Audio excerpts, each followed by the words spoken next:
So I said, nobody in the vintage community has the balls to be different. Oh, we're live. Shit. Oh, well. What's going on, YouTube world? Steve, Michael, I'm Dave, IRP 249.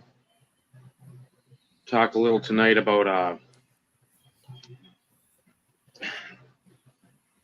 if the hobby's actually booming or people are just stupid in the hobby, which I tend to go to the latter, but there is some truth to the former. So,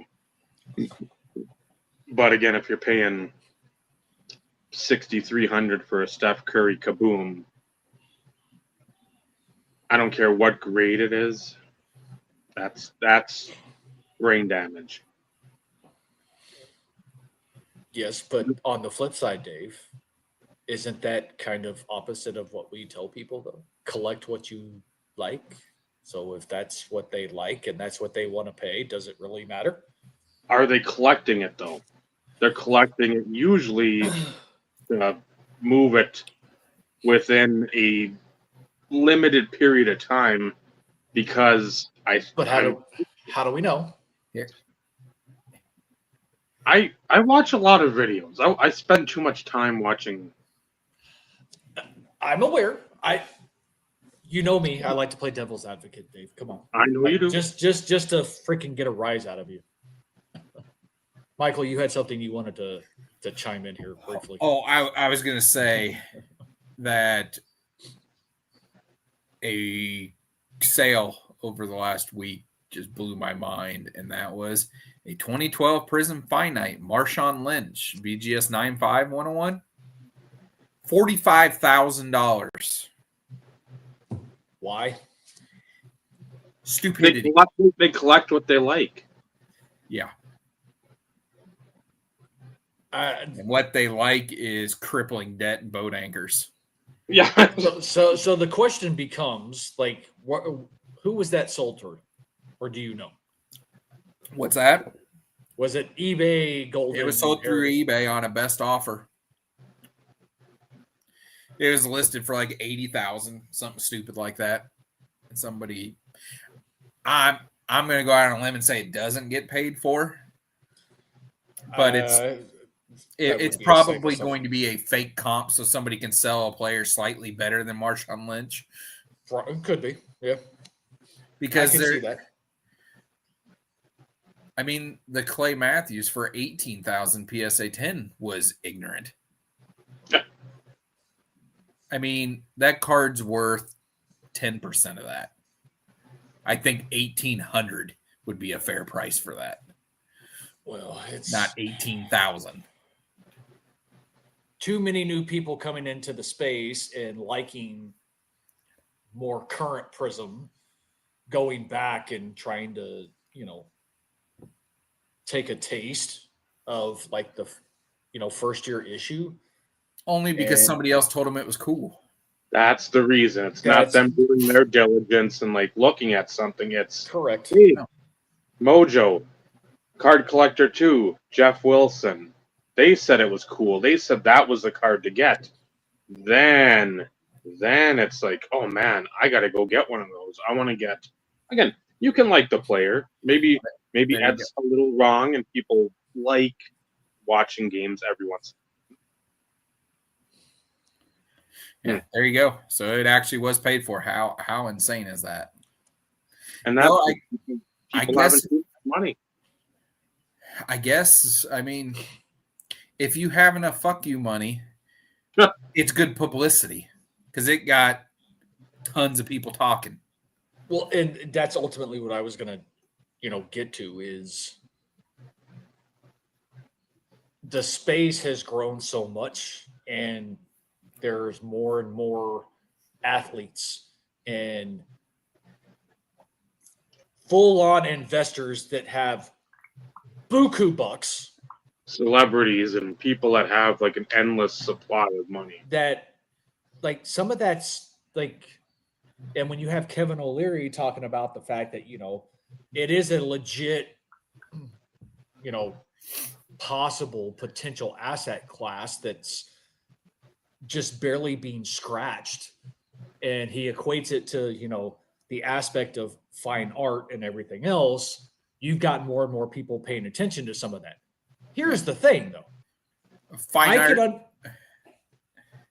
But here's the thing. I can understand that attribute or that likeness to a one-on-one logo man, a one-on-one, autograph card of, but a black finite, one-on-one, I get it. It's a one-on-one, but there's nothing else to it. Yeah, and I mean, fine art's been used to launder money for over a century. So, and we've talked about this is that just a new way of this. Yep, and we brought that up too as the possibility. Of course, it's speculation. Yep, money laundering, tax evasion, all the stuff. Yep, it's ways to circumvent the system, and will it? With the fact that it's more and more in the media and the news when it comes to, record sales, or you're seeing articles or posts about this related to, this sale through this auction house. And then you've got freaking front page news, what it seems when like card shops and shit are broken into and all this other kind of crap. None of that existed back in our day. No. And, it's the digital age. Everything's at the tip of everybody's fingers. So everything is like almost real time. I won't say it didn't exist. It didn't exist to like this degree of like fanaticism where. Well, I'm also not referring to message boards. Message boards are antiquated compared to the shit that's going on now, though, is what I'm getting. Well, I'm saying in the just overall industry, it's like we've said before, like beware of the counterfeit Conseco rated rookie. That was in the back end. Beware of some like the 85 tops or 85 or the 84 Fleer update or whatever. Beware of some of these. the beware of the Jordan Fleer.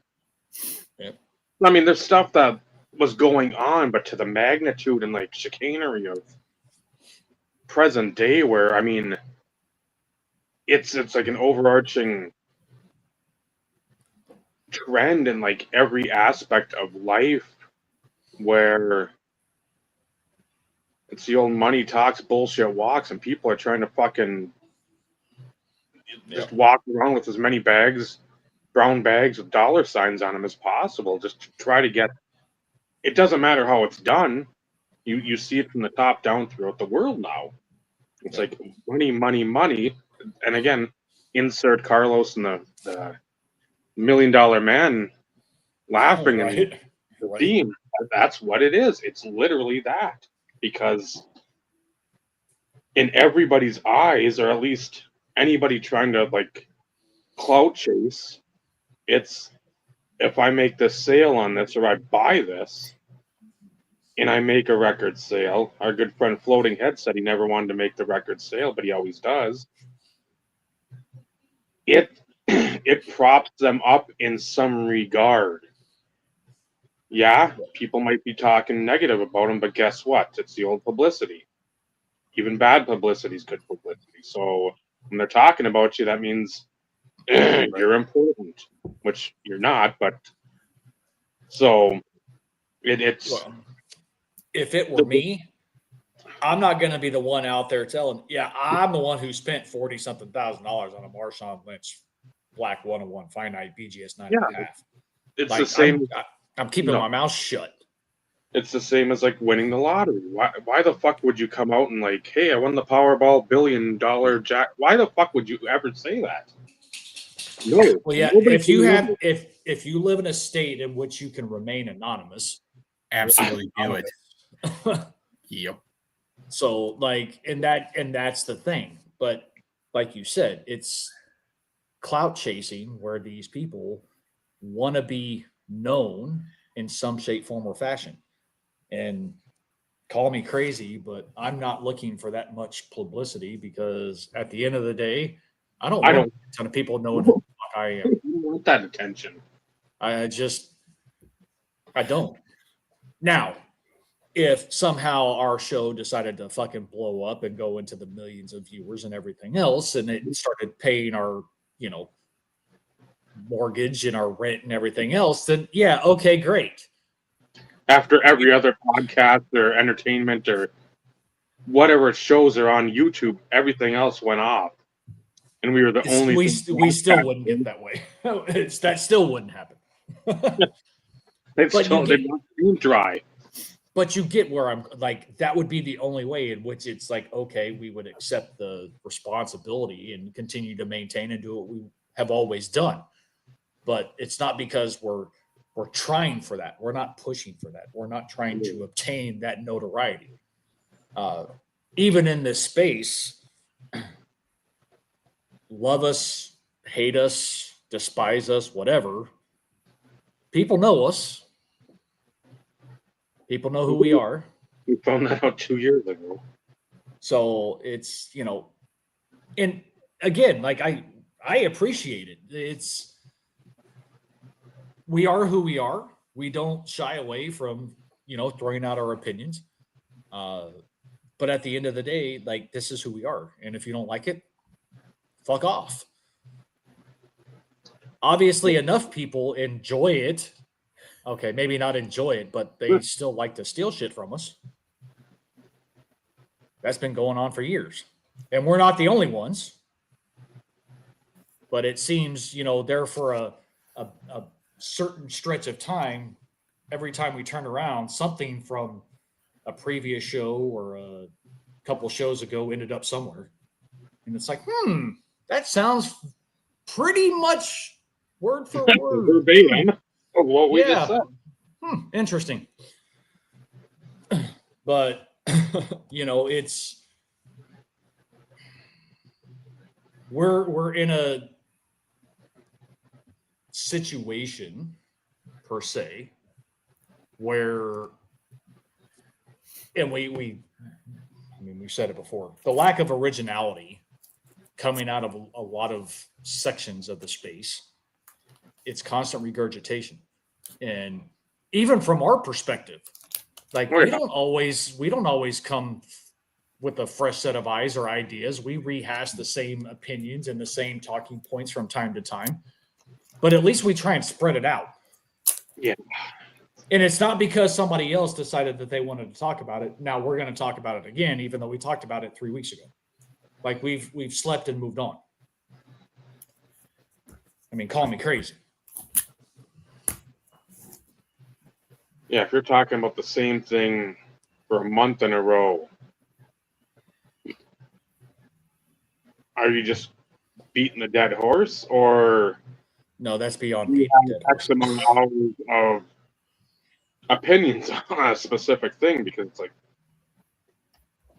we'll talk about this, and it's going to be the same thing we've probably already said, but again, that was like 8 months ago, maybe a year ago. It's like, if you can come up with 250 different topics, 249 technically, but it's tough.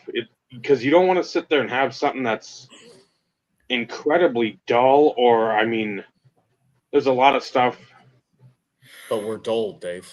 Come on. Well, I know that, but I'm just saying, if we pick, like, how do you sort your library, the Dewey Decimal System, and like the index cards? Look at Joe with the pressing question. Somebody paid attention to previous shows, since you, Dave, had brought that up at some point in time. There you go. I don't know. That's the best way to put it. Yeah, there's, what is it, the necrophilia, the old Triple H Katie Vick gimmick way back when that was, quote unquote, Kane's girlfriend or whatever. That was a wonderful time in the WWF, because that was like, come on, there's tasteless, and there's just like fucked up. Yeah, you're like, come on, Vince. Don't do what we call in the business foreshadow. So, well, and I'll be the first one to say it. If it gets to the point to where as you had stated, abusing a corpse for rehashing the same shit consistently too frequently, please say something. Because let's face it, like, this is 249. We've talked about a lot of stuff. A lot of stuff. And yes, repeat topics come up because of some of the shenanigans that transpire. I won't say consistently, but on a more semi-regular basis, that we feel like it's time we talk about it again. But at least we're not repeating completely what we always say. We will add some a little bit additional tidbits, or Michael will jump in with his perfectly timed, responses. And so it all works. Well, at least I feel like it works because people keep coming back to watch us, which we still don't know why.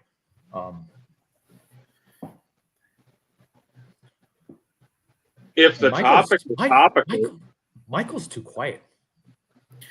There's hockey on. Is the game almost over? That's relative. There's 6:06 left in the third period. They're tied at 2. Well, at the rate they're going, then they'll probably end up in overtime and then a shootout. Sounds like. Yeah. But if I'm being honest, going back to what you kind of alluded to start, is there certain aspects of the hobby that are still continuing to do well? Yes. I don't like the term booming because it's healthy. Because booming means that everything. There's very little that isn't doing good. And it's, if anybody thinks that that's how it is, then they're sadly mistaken. They're truly not paying full attention. Right. And I know why you use the term, Dave, and that's not me sitting there going, why the fuck did you use that term? But is there a lot of things across multiple sports doing really well? Absolutely. Look at fucking SpongeBob. Oh. And if somebody has the kind of cash and that was part of their childhood, and for whatever reason, for nostalgia purposes, they had to pay whatever it was for the triple super or the superfractor triple auto 21 whatever something. It was. Hey, again, more power to you. But from my perspective, I'm hoping you're doing it from a nostalgia perspective, not as an investment. Oh, yeah. I would say it's definitely a nostalgia thing. I would hope so. And because, I mean, really, how many times are they going to put out SpongeBob products? So that may be the only time they do it, and that's going to be the one copy of that card. Whereas Panini has made NFL Shield logo cards of people every year they've been in the league in the last 10, 15 years. Mm-hmm. And 95% of them never wore that freaking logo or even touched it. Yep. Right. And now, did you see Topps had today? They're making. I can't believe I know how to at least pronounce this. Labubu Topps Chrome cards. Really? I thought that had already died. And that's what they said in the comments. It was they missed the boat by about a month. Yeah, I was gonna say I think it was really super popular. I felt like I heard about it for about 2 weeks, and then it was gone. Which I think that's going to be the new Fanatics Topps Chrome, whatever is the absolute. Topps now pop culture is just going to be. It's just, can we get the printing presses up in time to make some coin? Well, I know somebody in the comments had said, "Are we expecting a Beanie Baby set anytime soon?" And I was like, "Don't hunt them because they will put the stupid tag from the bear in the card as a superfractor, like the princess. You will see it, and then you'll come back here and say, I hate you all even more, and I'll say I do. Oh, you know it's already been discussed in a boardroom. Oh God, yeah. Pound Well, puppies, everything. How many times have we talked about shit and freaking it happens at some point? Care Bears have gotten insanely popular. I didn't realize I didn't Again. realize it was the 40th anniversary. Because my niece is all about Care Bears. She's But 3 that would years make old. that. I mean, that would make sense though. Yeah. Because I mean, I'm not going to sit there and be like, oh yeah, I remember them when I was 6 years old. Yeah, okay. I remember them when I was in that age range. So I could understand that coming up on 40 years. Because, I'm old. Yep. Yeah, I had 2 of them. I have whatever the green bear was. I had the blue one. I had Grumpy Bear because That's the one. Yep, that's the one. I try to get, if I see a Grumpy Bear, I usually am at least tempted to want to get something of said bear because that is me. And then I think I had Sunshine Bear. With the No, sun. that's Vinny. Vinny is Sunshine Bear. No. I almost bought another Snorlax thing this weekend. It was at a store, and it was his face, and it was just the face, a whole pillow, and it was him laughing and whatnot. And it was at a store called Ollie's, and they're normal. I think the tag on it, it's like $24.99 or $27.99, something like that. Well, it was at Ollie's for $5.99. Oh God, and you didn't buy it? No, there's probably 5 or 6 of them, and I thought about. I mean, I had it in the cart, and then took it back out and put it back on the shelf, only because. I mean, I've already got a Snorlax thing. I only have so much room in my room. Yeah, but it was $6. I know, but that's how you end up with tons of shit you don't need because it was only $6. But then you can justify spending $400 on an Aaron Rodgers. Like, it takes up so little space. But it's a Snorlax. I get the space constraints. I understand, but like you're talking $6, $400. Oh, there's no logical reasoning to anything that I buy and how I do mental gymnastics to, Dude, that's all of us though. Like, it's not just you. Yeah. If there's anybody here in the chat that doesn't do that, then I want to know their secret because it's either that or I'm going to call you a liar. Yeah. Mm-hmm. Because something I really want, there's a specific statue out there, a Marvel statue out there I want really bad. And they generally sell anywhere from $400 to $600.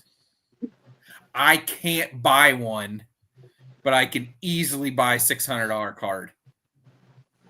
I just, for whatever reason, have not been able to pull the trigger on it. I don't know if the reasoning for it is maybe because whenever I buy the statues, I know I'm never going to sell them because I'm too lazy to box them up and ship them out. Whereas cards, I know I can get the money back out of it if I really had to. I don't know.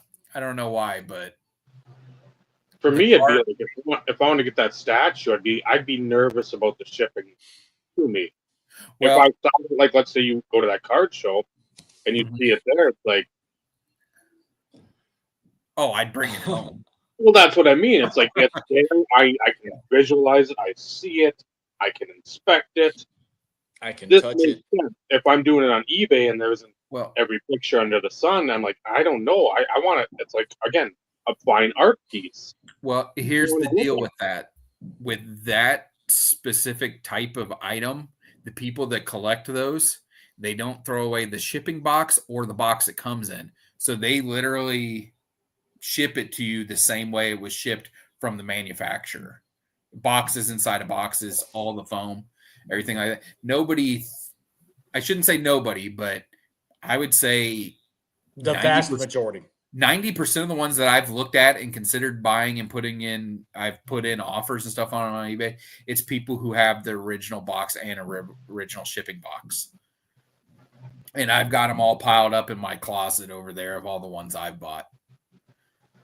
Well, and that's the best way that they're protected too, because companies who manufacture, and that's what they ship, X number of over years upon years. They've pretty much got it figured out. Oh, yeah, they've got it nailed because all of them come inside huge styrofoam, hard styrofoam that's molded to the statues.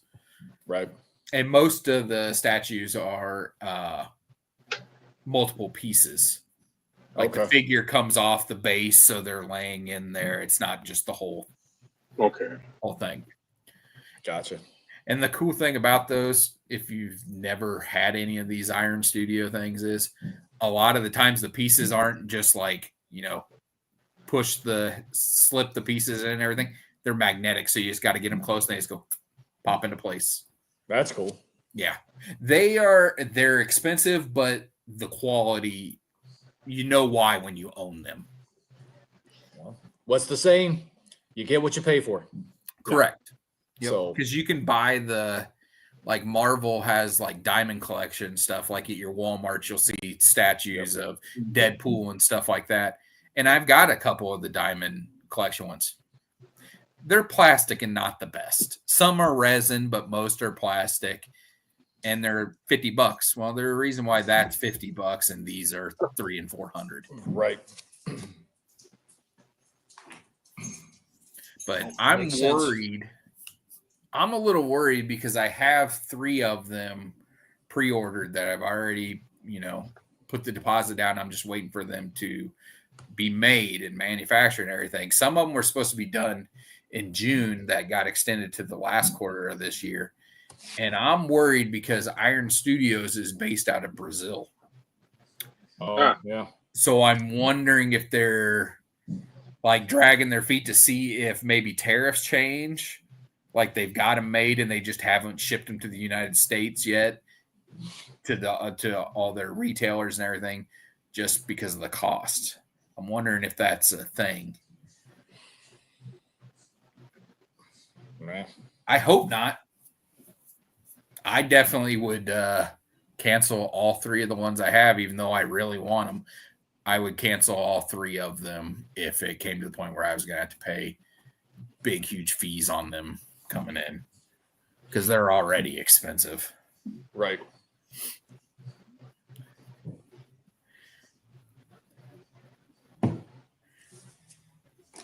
Yeah. There's actually some incredible talented people on like Etsy and stuff that make their own 3D printed statues. Oh, I'm sure. And they are so cool. It's like, yeah, you need to work for these companies because this is what that should be making, not this. Right. Yeah. It's like people that, we have people that could do really well with card designs that need to be working for some of these companies. Yep. Custom cars that you've seen over the years. And it's like, you're right. Some of these, not that it matters now because there's only going to be one, but they could all, from a football, basketball, baseball perspective, at least licensed, they could learn a few things. That's for damn sure. Absolutely. But they're not going to. No. Because all they give a shit about is money. Yep. And for anybody who's been in this space, and we've said it many times, if anybody doesn't realize that that's what it's about, then why are you still like... Yeah. Every business is about making as much money as they possibly can. 100%. How much more profit can we make year over year? Because as a business, it's not just about maintaining the same figures. You want to grow and expand, because if you're not growing and expanding, what are you doing? Yeah. Eventually you die. Yep. Yep. Unfortunately, that is how it works. I am curious though. And this is more of a question directed at you, Michael, only because of history. Okay. Do you think they're going to come back? Do you think they're going to bring back 5-star? I do. Or are you hoping they're going to bring back 5-star? No, I think they will. I think they will. If they don't, it's only because they're going to introduce a different high-end Topps product. But I think they will because of the name recognition, and it's popular and massively popular in baseball, Mhm. and it was in football too. But we're now talking we're a decade removed from the Right. last 5-star football product. But I think, I guess it really depends on whether or not Fanatics is willing to put in the work on multiple all on-card autograph products. Because the moment you put a sticker into 5-star, it kills it. Oh, 100%. 100%. But it also, like, and that also begs the question, though. Does somehow, like, tier 1 or tribute make it into that world? I don't Dynasty. know. I don't know if it will. Man, Dynasty. But like, you get where I'm going with this. Yeah, It's like but they've done so much of this stuff with baseball, and those products are gorgeous. The thing is with Gorgeous. Dynasty, it's got to be game used, and that is just not a part of football anymore. But here's the thing, though, Michael. That's and I knew you were going to bring that up, and this is the reason why I'm positioning all of this. Modern collectors nowadays don't give two flying fucks from a football perspective. They don't care. No, they don't. Well, and the reason for that is they've never known any different. Correct. 100%. 100%. And even though if they experience it at some point, it still doesn't change anything. No. It still doesn't change. Yeah. It just sucks that they've got game used in baseball and basketball and hockey, and they just fucking stopped doing it for football. Well, and we know, I mean, that was a Panini thing. Maybe. And again, this is a big maybe. Maybe somehow Fanatics has been like stashing back. Again, Capitals win in overtime. just maybe, we'll get lucky and we'll see a resurgence of some of it. I'm not saying everybody, because we all know that is extremely costly.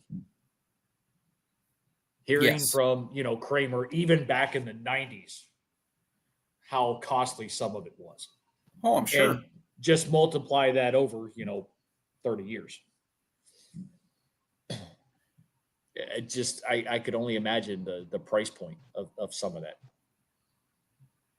But, back in those days, yeah, there was a shit ton of Babe Ruth bats and pants and jerseys and stuff along those lines, but they were buying them pennies on the dollar.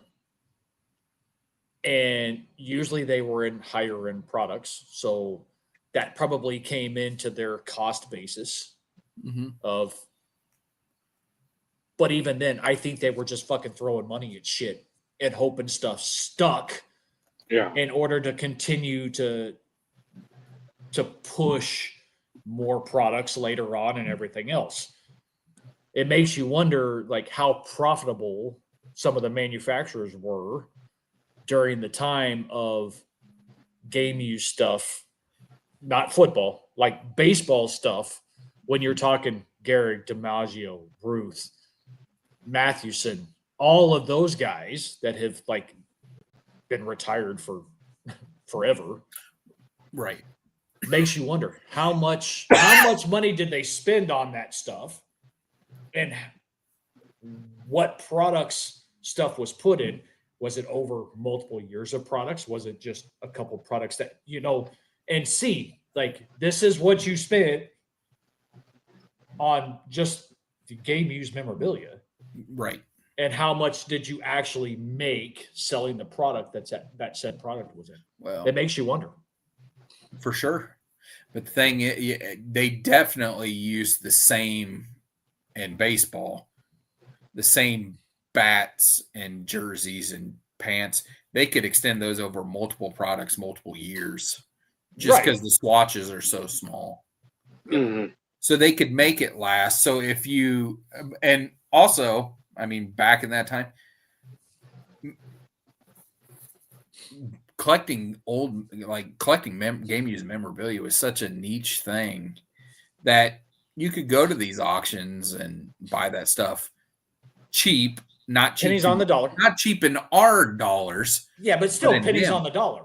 Yeah, when they forecast out, okay, we can print this entire product. It's going to cost us $5 million. We're going to sell it. If we sell out all the product, that $5 million, we're going to make, $50 or $60 million, if not more. Well, and that's what I'm getting at. Like, Yeah. I would really love to know in those situations how profitable it was, because in the end, if you look at like Fleer, for instance, they did a shit ton of game use stuff. They didn't last. Fleer made some nice stuff. Mm-hmm. Nice patches, small windows, but nice patches. Like, Fleer had some nice stuff across multiple sports. Yeah. So and that's why ultimately I position the question. We'll never know the answer unless we actually could. Jeff is a great resource. I mean, to have Kramer back on would be a great resource. But even then, then again, Pacific would be a bad example because they basically just got pushed out because there was too much competition. Yeah. And they just didn't renew shit. Plus, in that time, it would appear as though nobody thought of, hey, why don't we just cut up these retail jerseys and put them in there instead of buying the game use stuff? That wasn't a thought because they thought we can't go backwards with our customers. Right. But yet they did now. Oh, yeah. Now they don't even think about the customer at all. Exactly. Two things with that. The Fleer, you see with, Topps Chrome, even back then, that was something people looked forward to. Topps, they looked forward to. Upper Deck SP turns into SP Authentic. People look forward to that. Contenders, people look forward to that. What did you look forward to in Fleer? Showcase switched everything up. It went from row 1, 2, and 3, the legacies, the masterpiece. Then you go to stuff that's numbered to 20 or 250 for rookies that are the parallel of that, and you still get 101s, but you're just jumping around trying to grasp at straws when you already had a pretty solid template. Yeah, they didn't stay consistent. And that was their downfall, I think, because it was always jumping around. And that's why they went out, because you can't sit there and where everybody else is like, okay, the rookies are numbered to 1999. You got a gold, okay, we'll introduce those. Those are 25. The sign of the times gold with the jersey numbers. You have some, then we'll have duals, we'll have triples, we'll have quads. We're basically putting steroids in the product to enhance the stuff that people already enjoy without devaluing or devaluing the stuff. You're not like, okay, now we're going to sticker the sign of the times. No, that's still on card. Mm-hmm. Fleer just sort of shit the bed. It's like, okay, Fleer Maximum, Fleer Tradition, we like that, but then Topps Heritage takes over because that looks a lot better than Fleer Tradition, and then you never had any continuity with Fleer. Because constant change. Because when I say Fleer, I'm also referring to Skybox, of course. Yeah. But again, Skybox is being 50 to then to 30 or 20, and it's like there's you have the 1 year of the warp test stuff and all that stuff, and then you go away from it, and it's like, come on. At some point, they were trying to pull a Panini before Panini cornered the market. Fleer. We currently make 20 products. What if we make 60? Right? Yeah. And you just have, it's basically constant, like lottery balls going everywhere trying to figure out which one can we grab and what are we going to do with it. I don't know, but let's just grab. So that's their thing. And yeah, it just, How many Topps products did football have there at the end? Let's say 2015. For football, you had Flagship, you had Chrome, you had Chrome Mini. Museum. You had Chrome Mini. You had Diamond was there at the end. mhm. Definitive. Museum Collection. 5-star. Fire. that shitty Fire. sticker dump. What's that? That shitty sticker dump with the autos in every pack. Oh, that was Access. I don't remember what Topps that was. Field Access. I think it was Also, Topps- something to that effect. Yeah, I think it was Field Access. You had Supreme, Supreme, you had. Triple Threads. Was Triple Thread still being made in 2015 though? I thought That I don't know, but like I think it was dead by then. and it may be, but I'm still just like, Yeah. But even so, what we name off a dozen there? if not a few more than that. They never Maybe had 50. the- Let's they say it was never had 15. Transcendent. That'll be the one that I think will. Well, It won't. Again, I think 5-star comes back because you have enough of a base of collectors. If you can get the, what do you call it? The putting down like an inscription or the nicknames or whatever, like The quotables. quotables. If you get those, and again, like you said, if everything's on card, great. If not, fuck it. Why do it? It's stupid. Yeah, and it had enough of a footprint. It had 6 years. 2010 through 2015. Because you can It had have the 6 years. Transcendent. The Transcendent would sell because again, you can if you Yeah. do that later in the year, you can always have those rookies that surprise people. On the Land of Gary, a Mike Anderson, somebody that was like not on the radar of anyone, and all of a sudden it's like, holy shit, where'd this guy come from? Kurt Warner. What do you got? Well, we got a Pacific and a Collector's Edge Supreme. all right. So here we go. Beckett to the rescue. Okay. All right. So this is 2015. Okay. And it's kind of funny because the first three we listed off are exactly the same three that they start with. Okay. So Topps, Flagship, Chrome, Chrome Mini, Topps Field Access, Triple Threads was in 2015. Okay. Valor, High Tech, Diamond, Platinum, Fire, Inception, Supreme, Museum, Definitive, Heritage, Strata. Take It to the House. I think that was some little other thing, maybe. I don't know what that was. No, that doesn't. I And don't. there's a notation of Allen and Ginter, but I think those were inserts. Yeah, Yeah. Yeah, those were insert it was cards. a standalone. But so that's what initially pulls up, just based on like 2015 TOP, because I didn't want to bring in anything else. Right. And I'm looking at quantities.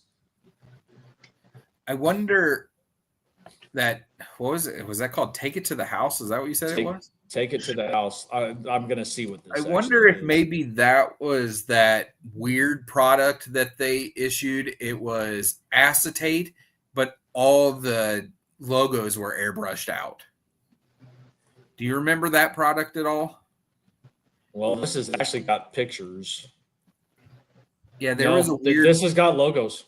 Okay, this was a weird product that it was acetate like High Tech was, but there were no logos. It was all brushed out. Could that have been Strata? Maybe that's what, because Strata, if I'm not mistaken, was acetate. Their inserts were. This Take It to the House actually looks like there's no details about it, but this almost I got to look it up because I've never heard of it. No, I have no clue. And this has got autographs in it too. Hmm. So like, it's 100 card set, but there's autos, so it has inserts and autos, and I'm guessing probably some parallels maybe. This is really weird looking. Here is a base card. If it'll ever grab, because my lighting sucks. Yeah, it's not one. There we go. It's just a pretty plain. Honestly, it looks like flagship. It looks like a more boring flagship product. This is. I'm going to sort it by highest price to see if I can find some autographs. I'm not seeing a Oh, nope, there's one. It was a sticker dump. Brashad Perriman. Brashad Perriman. Yeah, there's like 50 autos in that. Devin Funchess, Amir Abdullah. And it's looking like the Allen and Ginter stuff that's mentioned is basically it's the football related people within standard Allen and Ginter. Yep. Right. That makes sense. The Goodwin champs, you'd have all the different categories. Correct. So, but there you go. I mean, significant number. I mean, based on that initial quote unquote search that I've put out there. Yeah, because you named probably 8 that that we didn't even think of. Well, and that, like, there's also Bowman, which is tops, technically. Let's Let's see. A Bowman's best, a Bowman Chrome. Again, I don't. Yeah, that's all still that. top, but it's Bowman still tops. So Bowman let's just see. Yeah, the way that this is. I can't believe we didn't mention Finest. Topps Finest, yeah. The only reason I thought of Topps Finest because I was thinking about how bad Topps Platinum was most years. Yeah, and then there was like the first couple of years, man, it was like way on point. Yeah, because like it's only showing 2015 Bowman in here. So like there was no Bowman Chrome as its standalone product. That's at least not that it's saying on here. That's because the Bowman Chrome were the autographs inside Bowman. Makes sense. Yep. Because I remember when I feel like the first time I remember, Bowman came along with the 2012 class. It was a bad product that had no logos.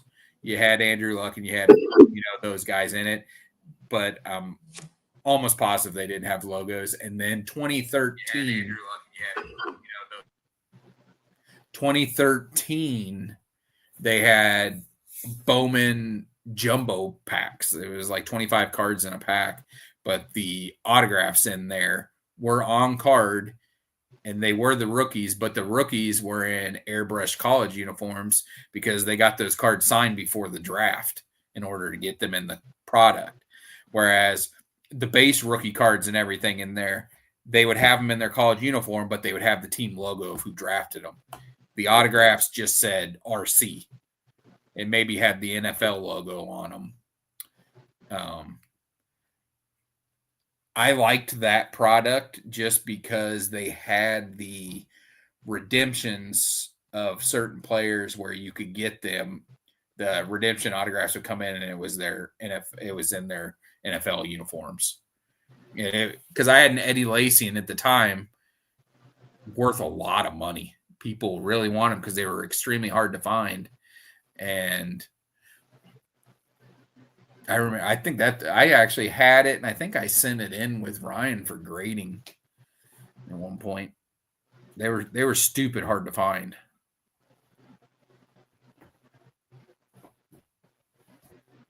Yeah, and again, that's the bad part about that class. That was a bad one. If you didn't have a guy you were going after, that is a tough year to remember. Yep. I didn't want. That was one of the rare years I don't think I did anything with any rookie. At least I can remember. I could be wrong. You go back and fact check me from 2013-14 videos. Yeah. I just don't remember. I can't think of anybody that you went after in those years. Which is rare. It's Yeah. absolutely terribly rare. They don't go after something, but it was just a really bad class. You ended up having a handful of guys that had decent careers. Obviously, you've got Kelsey. Yep. You've got the Honey Badger. DeAndre Hopkins was in that class. That was Le'Veon Bell, Eddie Lacy. They had moments. I'm trying to think if there's anybody. There probably were, offensive and defensive linemen that didn't have cards that had decent careers, but yeah, that was a brutal class. Well, that was Eric Fisher went number 1 that year. yeah, that. Then your quarterbacks were EJ Manuel, Geno Smith. There was probably another one. Oh, that was also no, that was different year. That was 14. Yeah, Mike Evans was 14. Yep. When Central Michigan or whatever it was has a number 1 pick at a tackle, it's like, whew. Yeah. Whew. Ugly. Really struggling. Mm-hmm. Oh, man. Oh, by the way, you won, Dave. Oh, good. Yeah. At the price that I screenshotted to you. Okay. Again, not a new one, but no, but still a cool one. Can rub it in Neil's face. That's all that I want to do. I think I might actually come home tomorrow night and make a video. I haven't made one in a while.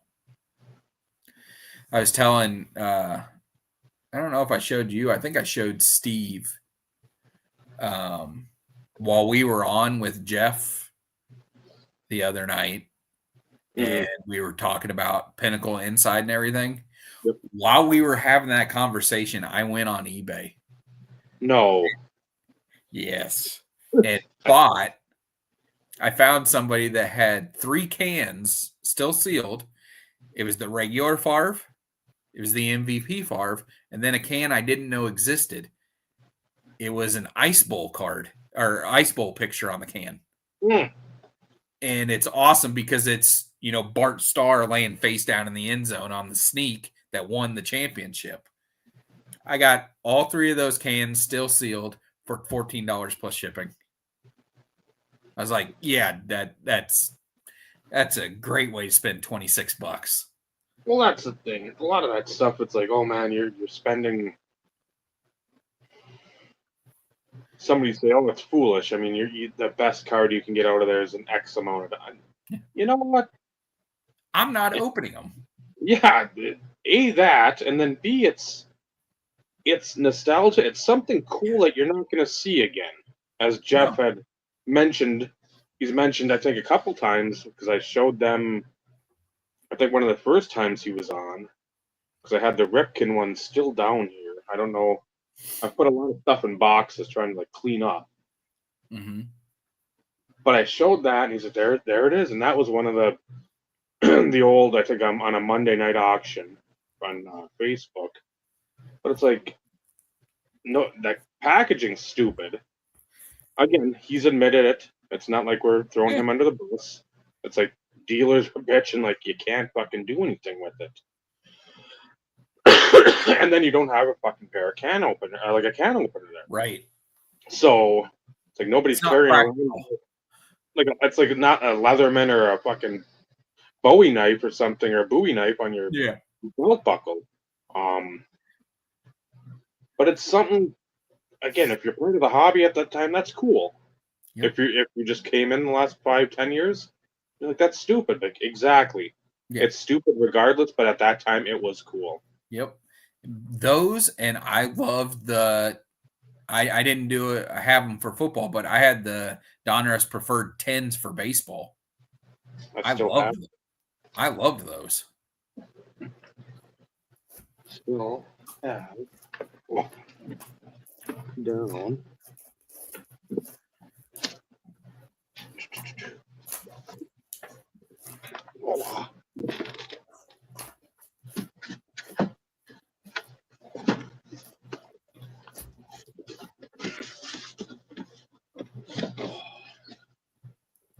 Yes. You got the display box with the 10s. Oh, the dual 10s. The unopened. That is awesome. That was one of the. Do So it's like, you remember the Chad Caldwell video when he had a complete sealed, the big, huge metal tin with all the tins inside of it, and he opened them up and none of them had cards in them? Yep. yeah. I remember that video so well Yeah. because that would just make me throw up because me and one of my groomsmen, Jimmy, him and I bought a big full 10 ourselves off of eBay, and we split the cost of it and opened it. And the big 10 that we bought, it was actually a gold one of Greg Maddox, the whole thing. So that was pretty cool because I think I don't know how many of the big golds they made that held all of them. I can't imagine much more than like 150 or 200 of them. They're numbered. Yeah, I know. Yeah, it had the dot matrix numbering on them. I just can't remember what it was. I'm sure he's got it somewhere. Just like the individual tins. Uh-huh. Yeah, the silver. We got a gold inside our Big Ten and maybe one silver. I can't remember. We didn't pull any precious metals. I think we pulled a couple nice platinum die cuts. Okay. But for the most part, we didn't pull a whole lot because what they were the first ones doing the field level mezzanine and all that stuff that Prism took over with football and basketball, saying field level, courtside, and all that. I mean, Donruss did that back in the 90s. Mm-hmm. Yeah, I bought a football Donruss preferred 10, and I had it for a lot of years. Granted, I opened it, but I had it, and I kept it for a lot of years. And on top of every other box that I opened, I kept the box for whatever reason. And I finally was like, okay, like I need to clear out some space. So like, yep. Yeah. Yeah. I'm eventually going to throw away the box of the boys that I bought at Ryan's shop. It's still sitting here. I'm going to throw it. I'm going to throw it away. I'm not keeping it. It's paper. There's nothing special about it, but I haven't thrown it away yet. Yeah. But I know, like, I had 97 Crown Royal because it was in a big fucking cube. Was it really? Mm-hmm. See, I don't remember it. I was trying to think of some of the other. Upper Deck Retro had the lunch boxes. Yeah, and I never bought any, but like I have the Elway, I have the TD, and I have a Jordan. Oh, that's cool. I was trying to think what other were some of the funky ones. Like I opened the basketball when the Elway and the TD came with the collection. I had purchased one of the TD collections I purchased over all these years. I think certified, 97 certified was more, the front was more at a slant, kind of like totally certified was. Yep. And a triple threat had some cool boxes They packaging. did. That They did. Topps Letterman football was a cool fold Yes. out. I like that Letterman football product. And they did the same thing for basketball too. I don't remember if there was baseball. Absolute Yeah. was kind of cool with the 4 separate sleeves. The McDonald's apple pie boxes. Yeah. Yep. And of course, Finest came out with the 2 minis or 3 minis or whatever it was. Yep, the mini boxes. So, like, it was innovative enough to where there were, for somebody who couldn't afford a whole box, they could at least buy a mini. Yeah. And like with Absolute, there was 4 hits, period. So you're gonna get a hit out of the pack you buy. Yep. Well, and I think even Finest baseball, the mini boxes, I think each mini box had an autograph. Or was it? I'm sure it probably did. I think it did. I think it was the same for. I think baseball went to the mini boxes for Bowman, Bowman's Best as well. Because I think they were mini boxes. And you got what, 1 patch auto, at least on the football front, out of Finest. Yeah. I don't remember. That sounds right.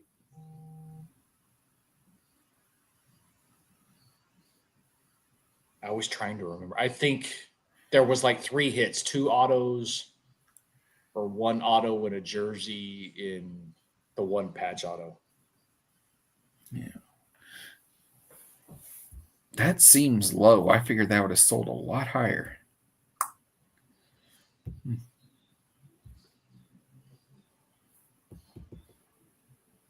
Oh, never mind.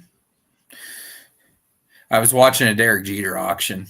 Oh. It was a 2005 Leaf Certified Materials Mirror Black 101. And it sold for $26.05. That seems low. That's what I thought too. I was expecting it to jump up around $5. But I don't know. Maybe because it doesn't have an autograph and doesn't have any relic or anything in it.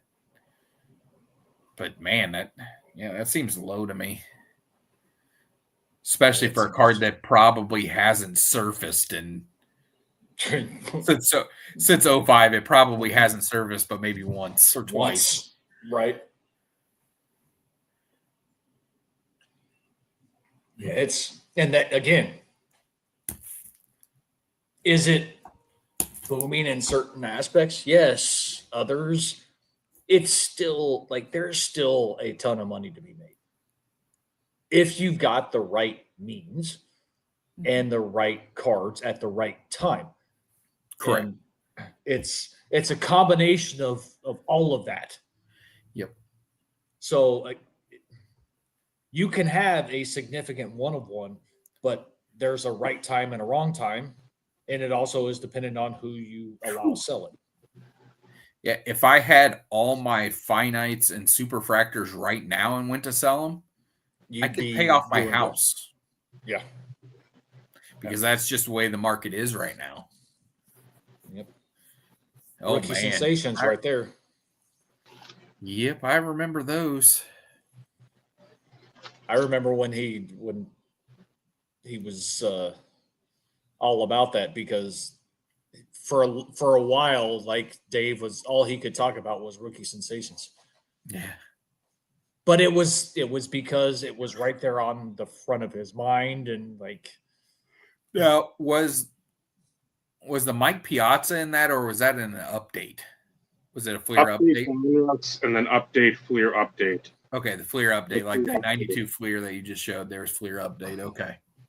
So Mike, to answer your question, so Michael's got a couple big ones. Dave probably has multiple small ones. Correct. My only quote unquote pickup is the gift from from Ryan, which I don't have here. It's already been integrated into stuff, so it's not like I can show it to you. But I do have a video about it. Wow. Oh my god. Okay. This is a great poll. Oh my god. I will be grading some stuff. I won't say soon. I'll say in the near future. And it's only to kind of be able to fund the possibility of what I hope to be some bigger cards. Because, like, for me, I can't speak for everybody. Since I've separated from my wife and sold the house, like, I'm out of debt. So my only debt now is my car, and that's only because my other car was totaled and I had to buy a new one. That one came in. Such a gorgeous card. And then I had to give negative feedback. did you really? Uh-oh. PWE on a quad swatch jersey card. Are you fucking kidding me? How much did you pay in shipping? It was a $132, so I'm like, okay, I'm nervous, but it was like a $20 total purchase. So hold on, Dave. Michael's, pull yours back up just because this is, I want to. a decent card. Capstone. Yep. Capstone, One one of of one. black. And they're all game used. It is game worn. Which again, that's what you And that's you're what, always gonna put. yeah, that's what I'm always after. I won't own anything that isn't game worn, game used. Yeah, But that's a stunner. To me, it's so ridiculous that when that hollow foil hits, it'll look better when I make a video. But this card, I think this one will always be popular, this specific design this year, because this is Mahomes' rookie year. And his Capstone 101 has changed hands a few times. The Mahomes has. And it's gorgeous. It's obviously not game used because it's rookie, but he has no game worn. No, there's one that people claim is because it actually does say game worn on the back. It's from Flawless. It's just a relic card, but people think that was a mistake by Panini. Yeah, I could see They that. think they accidentally put game worn instead of player worn or whatever. All right, Dave. Now you can show your, because I'm assuming this is the card that you had to They leave destroyed? negative feedback on. Yep. All right, so here you go. Sorry. Again, I don't know how. To 25. Ooh, yeah, numbered out 25. Probably won't show up for shit, but it's like all along, like in the E and Emerging Stars, and then on like every, like the middle windows, and the bottom. There is. Again, you can see it, but there's creasing. I can see the one through the black. The second one, Wow. I feel like I saw a crease. Wow. That's so disappointing. Right there, you can sort of see that. Yeah, I can see a little bit of. Yep. And to 25, 7 of 25. So, and then a couple others that I got in. McCown to 25 with Phoenix. Grant That's a Hill cool card. out of 29.95. Hostetler out of Classic. Yeah. it was 12.50, I think. Todd Oh, Henry, that's cool. Sosa. For the set. Yep. Ryan Williams.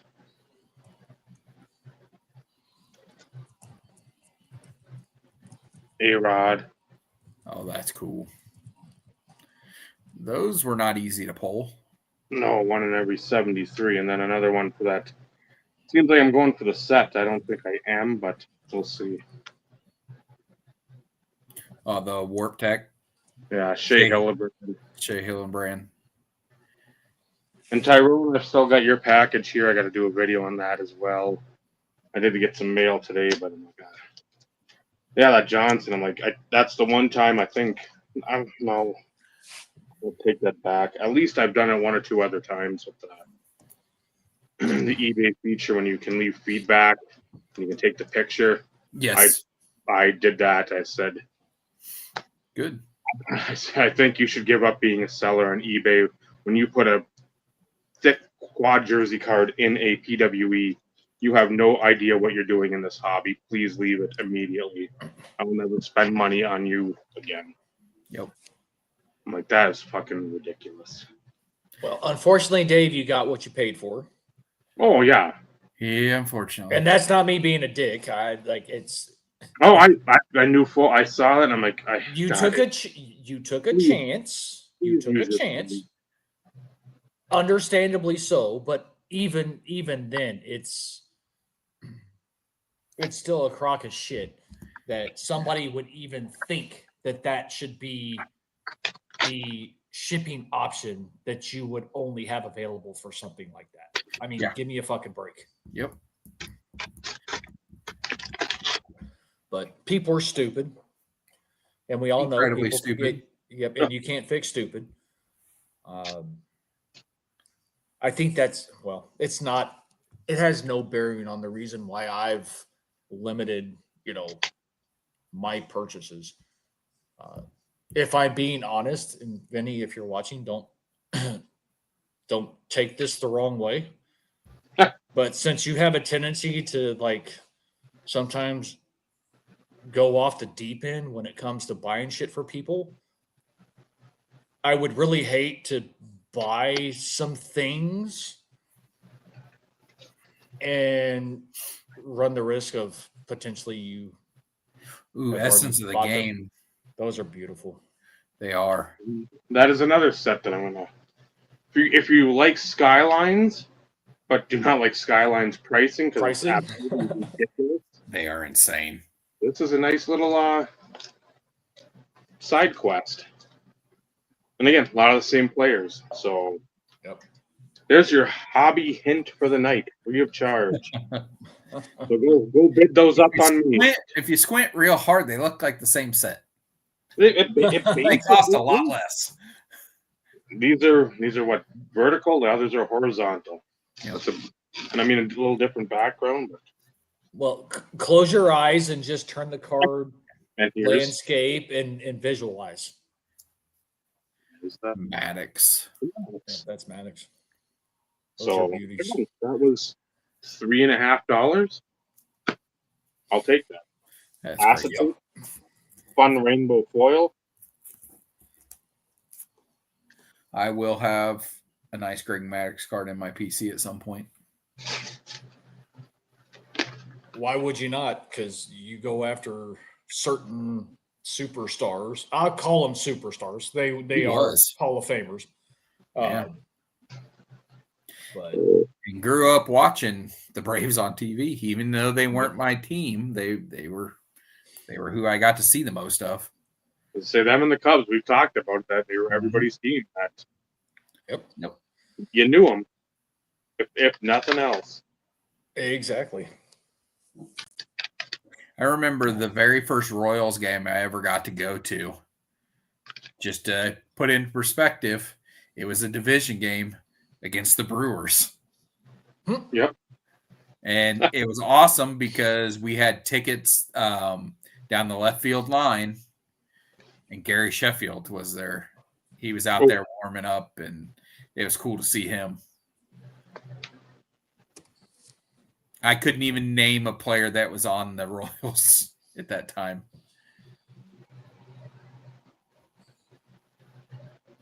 Mike, if you're still here, you can actually see it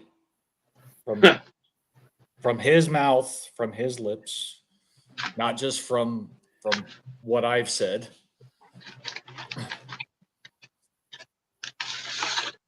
So I'm going to leave that up there for a bit, just for people to actually see. Again, there's a lot of us that know because we have our group chat. Okay, hold on. I'm gonna make you big. Put that back up there. What is that? Cleveland National, 2001. So Give the dog a bone.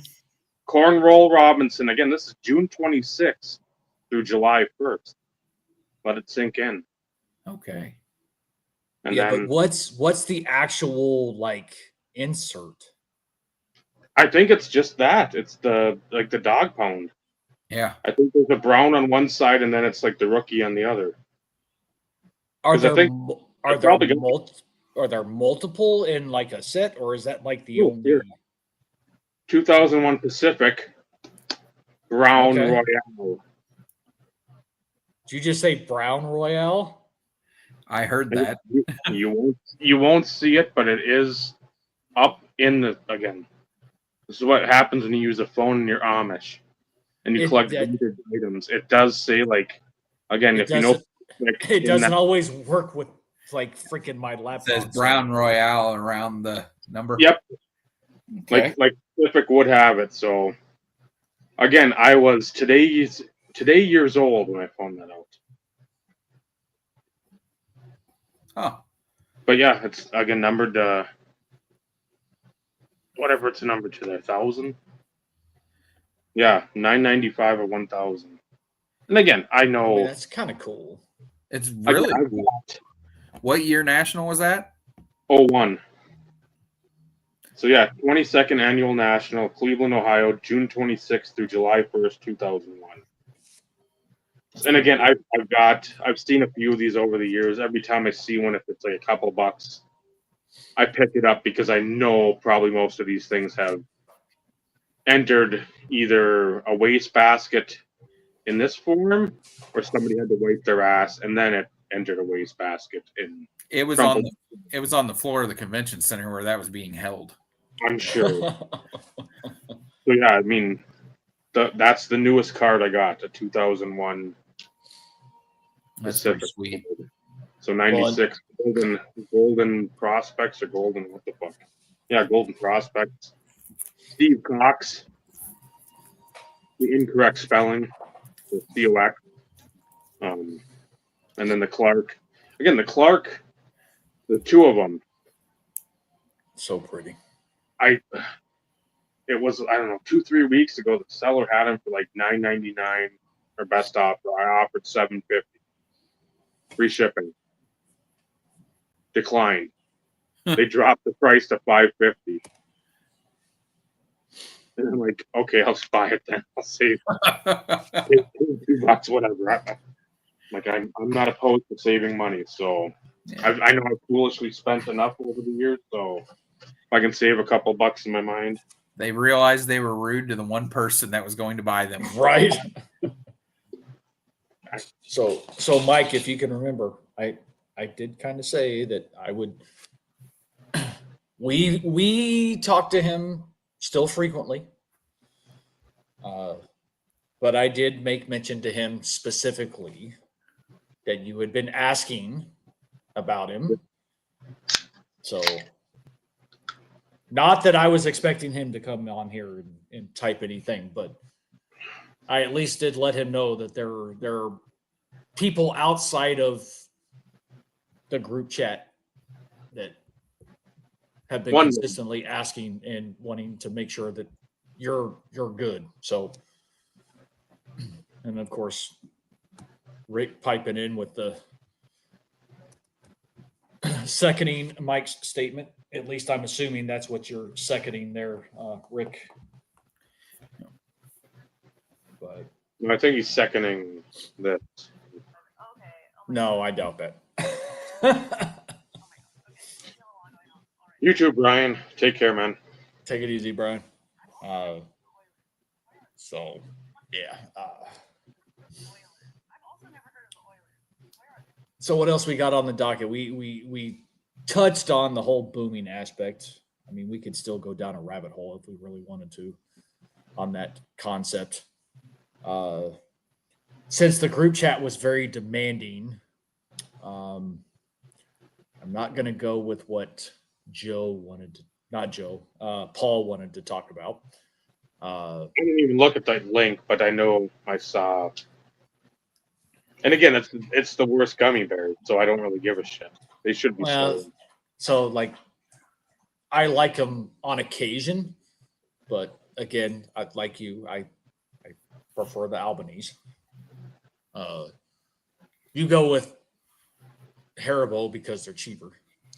That's the only reason why you go. No, they belong in the trash. Your opinion, sir. This is correct. I'll die on that hill. And that good. Yeah. The only difference is that they've been in business a lot longer than Albanese, I'm sure. Well, they have, but they still haven't done a good job of making good gummy bears. So I mean, Yeah. they should be like Fleer. They should be like Fleer and just stick to. They should stick to cards. Well, Fleer should have just stuck to candy. But what's interesting is the formula changed because that's not how they used to be, at least based on what I understand. But I do have a question, and this is more for Dave because I didn't send this to Michael, so he's probably going to be like, "What the fuck?" Yeah, I don't know what you're talking about. What's going on? You could be in the group chat. No, I'm good. No. Do we want to have this conversation about modern vintage? I'm too tired to spend any brain power on that tonight. Modern vintage. I find it intriguing. I hope you get the bad AIDS. So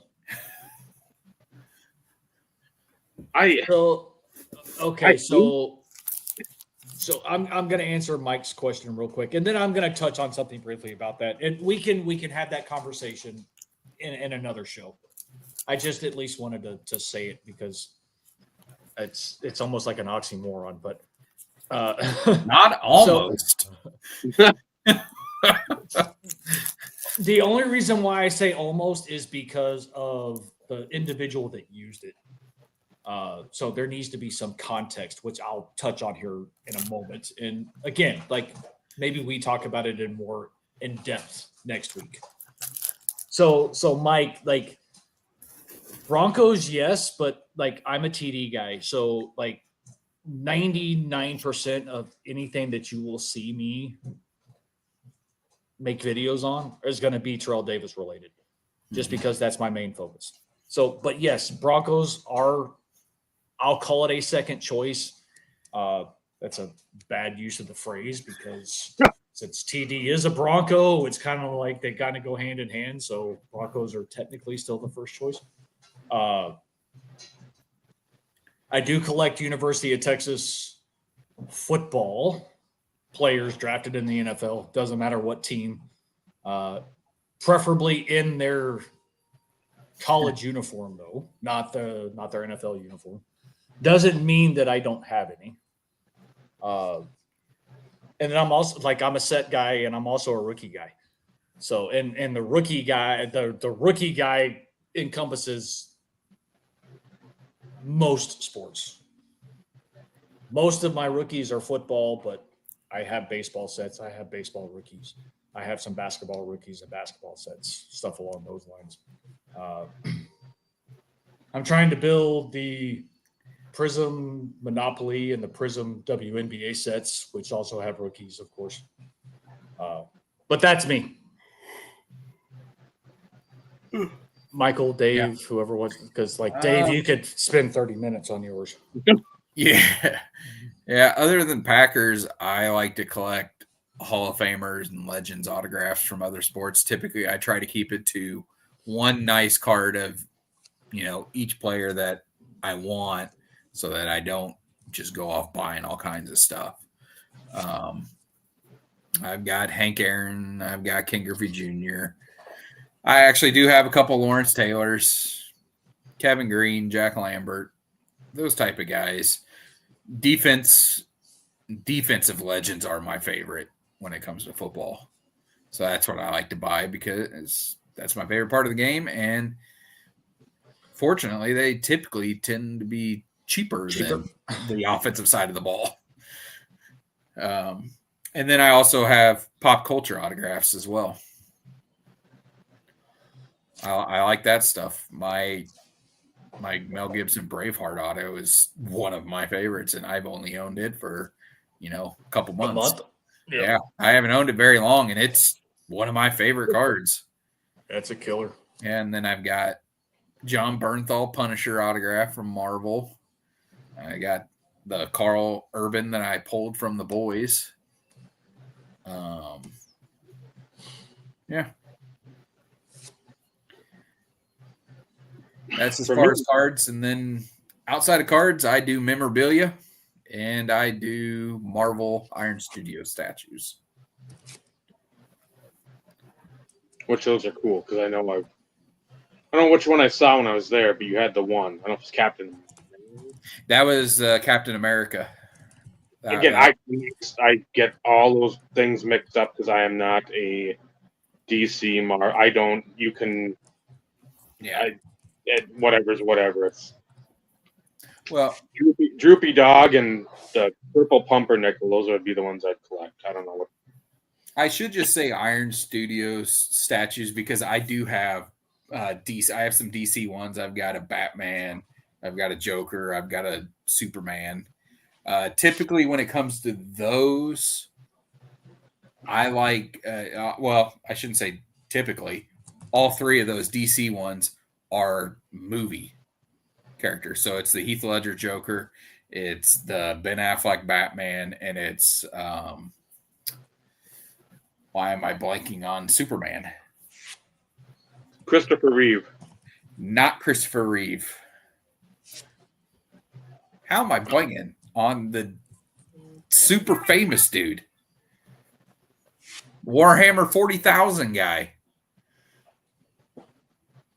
Christopher Reeve. Yeah. See, the only guy I can think of is like Hemsworth, but I know he's a different. Hemsworth played Thor. Mel Gibson. Yeah. Stephen Hawking. Wow, I feel very stupid. Henry Cavill, Jesus. I don't know why I couldn't think of that. But yeah, I've got Henry Cavill from the Zack Snyder cut in his black Superman suit. No. Yeah, you're a little bit late, Paul. Obviously, Paul's on a delay. But he got it. Yeah, he did. Yeah. It just took me a while to get there. So Dave, can you provide the Cliff's Notes version? Dumba on the Penguins. Dumba anything. That's again. When I say one of my guys, that's usually something people can't do now. If you're going to be a player collector now, good fucking luck. Well, hence the reason why I think and I think that's how the question came up potentially because of what Ty put. Okay. And of course, for me, I told him like the reason I collected him is because he played only for Denver. Yeah.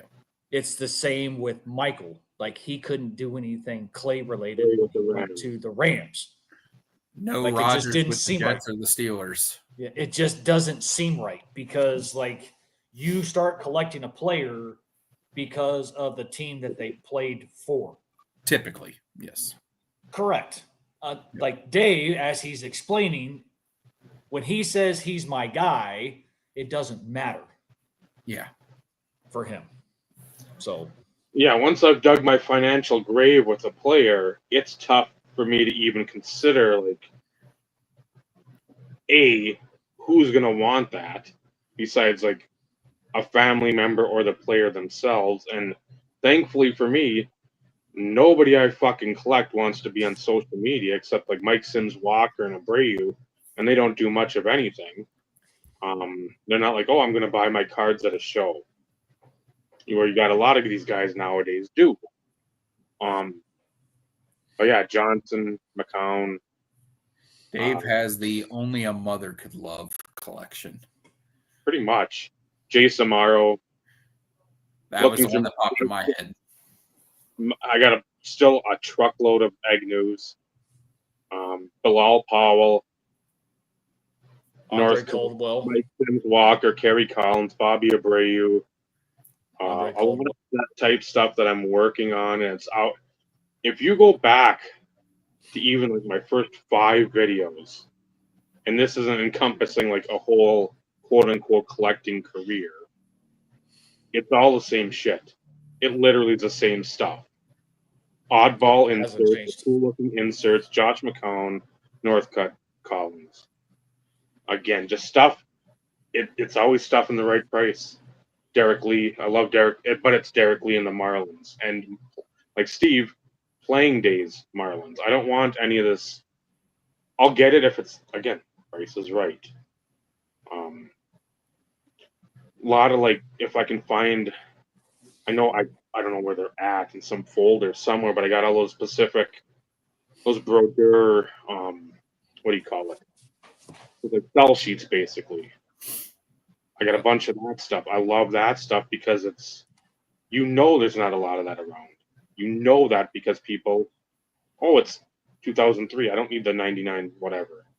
Bledsoe's in the Natron Means. Well, Piazza. I didn't bring up Bledsoe only because that was more of a recent thing for me that I just potentially considered. Yeah. But it's only 93, so like only rookie year stuff. And for me, it's like Bledsoe. For me, it's 93 through 98, 99. But I will consider stuff up like the Pacific up until like 01, because I think 02 he's a Bill. Right. Yeah. And I'm like, I don't want that. Same with the Cowboys. I'm like, I'm good without. Who else? There's a bunch. I mean, there's AJ so many. Venegas.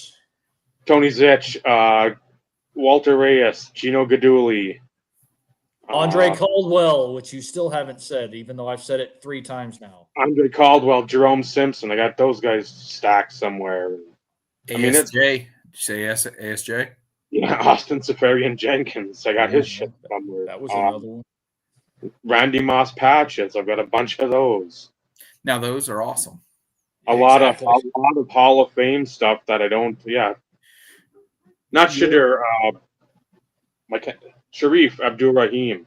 Yep. I got a lot of his stuff. Basketball stuff.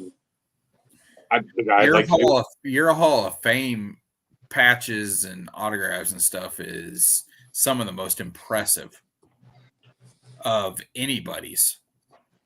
Yes, that's a fair assessment, Mike. But from a team perspective, which he doesn't talk about a whole lot, football wise, he's a Charger guy. Natron Means. But like Chargers, it doesn't matter. Like Chargers is his team. So. And then baseball Phillies. And then that's it. It's so weird because I collect this guy, but it's crazy.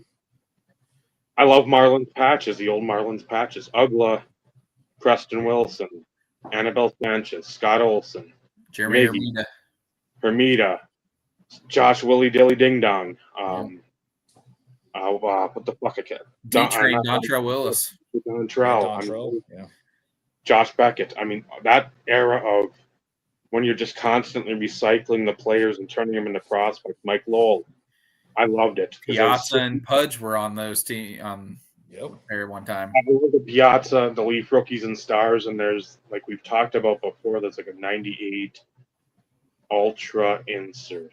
I can picture it. It's like the die-cut black one.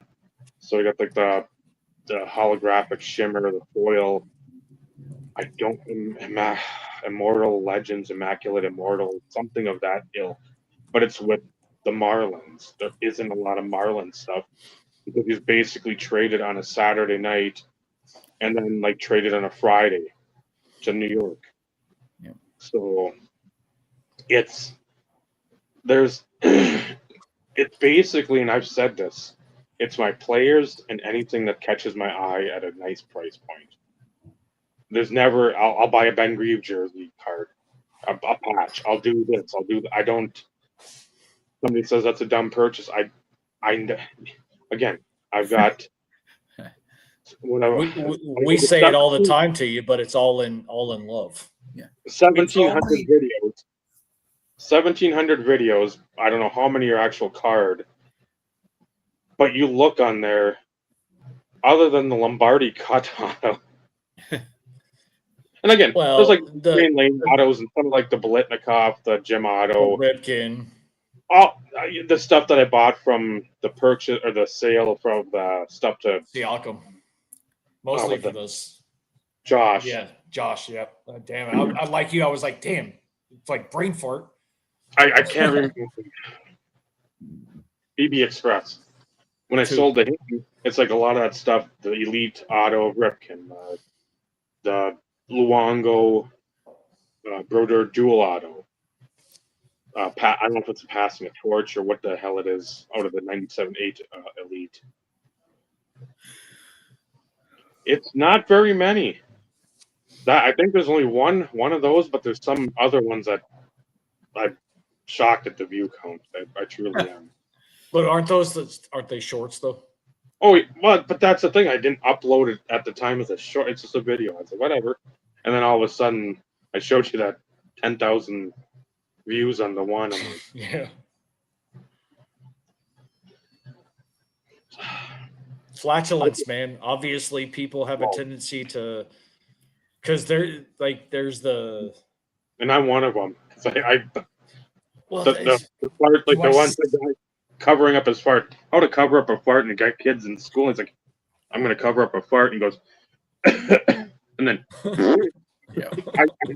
I cry laughing every time. I've seen it like 20 times. Yeah. And there's a guy on Instagram or whatever that walks around with a fart machine. I Or love whatever, and just like it's the most.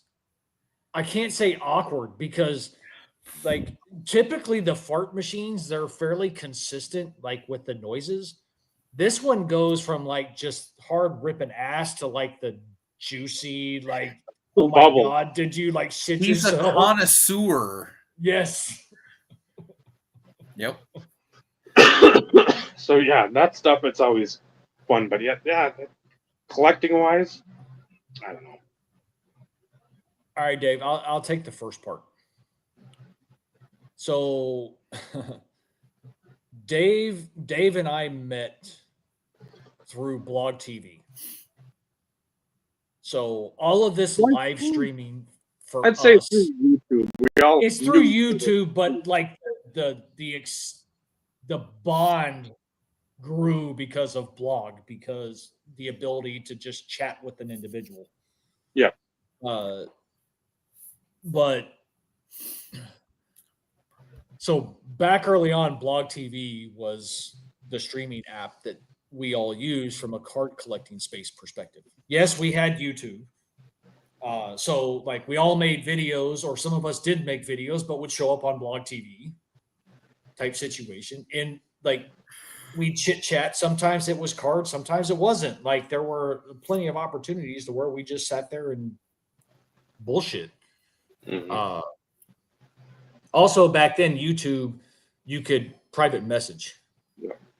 Yep. So like that was an added benefit to where if you wanted to talk to somebody about something that they put in their video, like a trade or whatever, you could actually go and have a private conversation with said individual. You didn't have to leave a comment.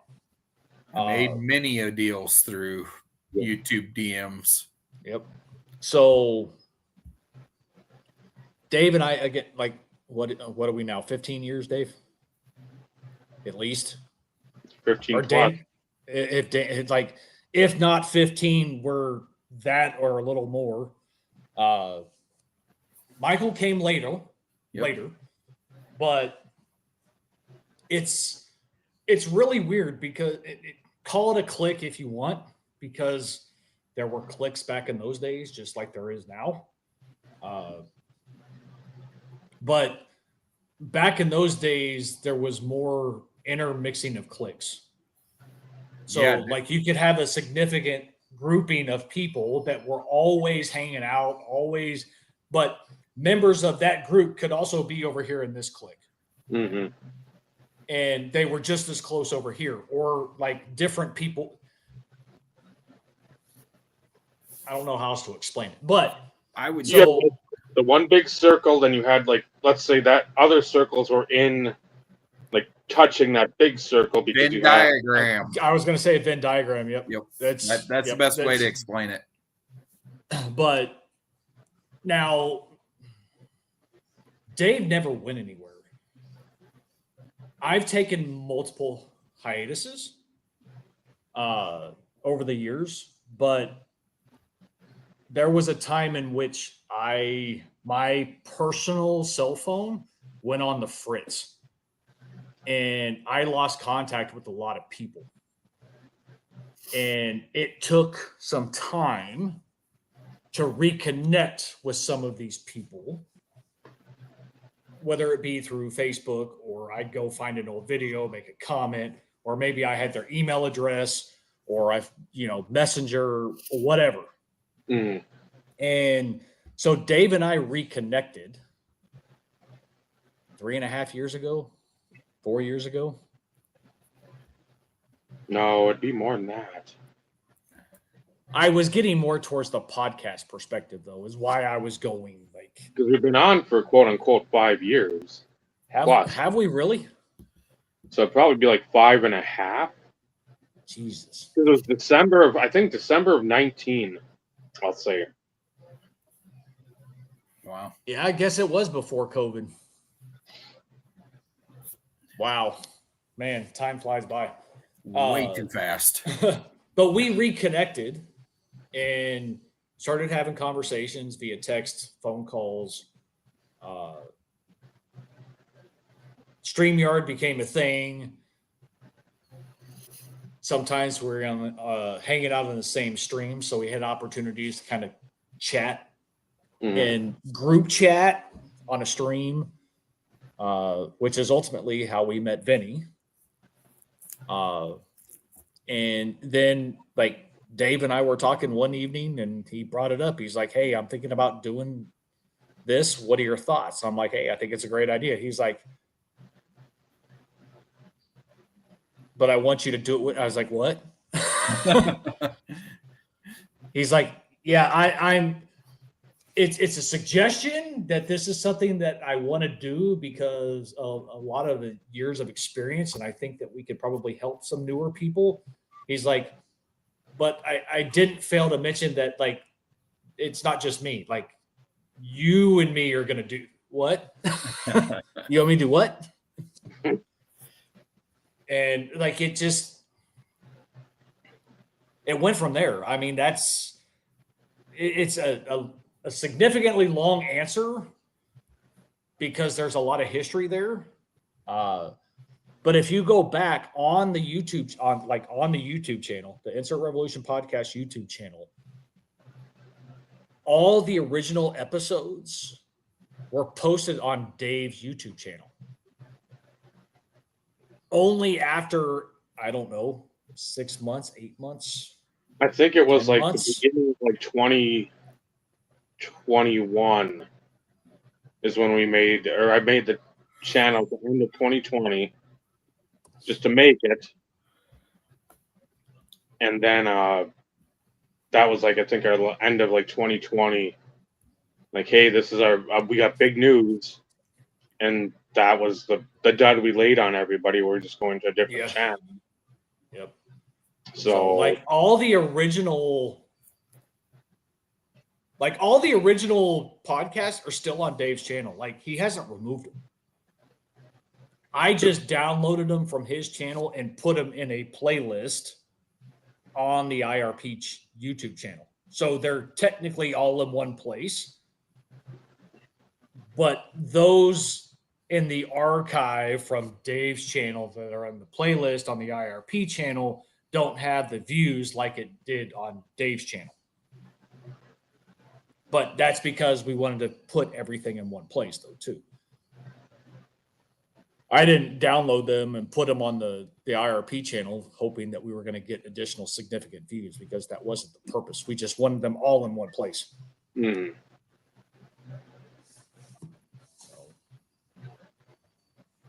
And of course, Vinny puts it very poetic.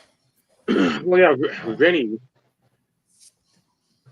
and I know he's mentioned this many a time.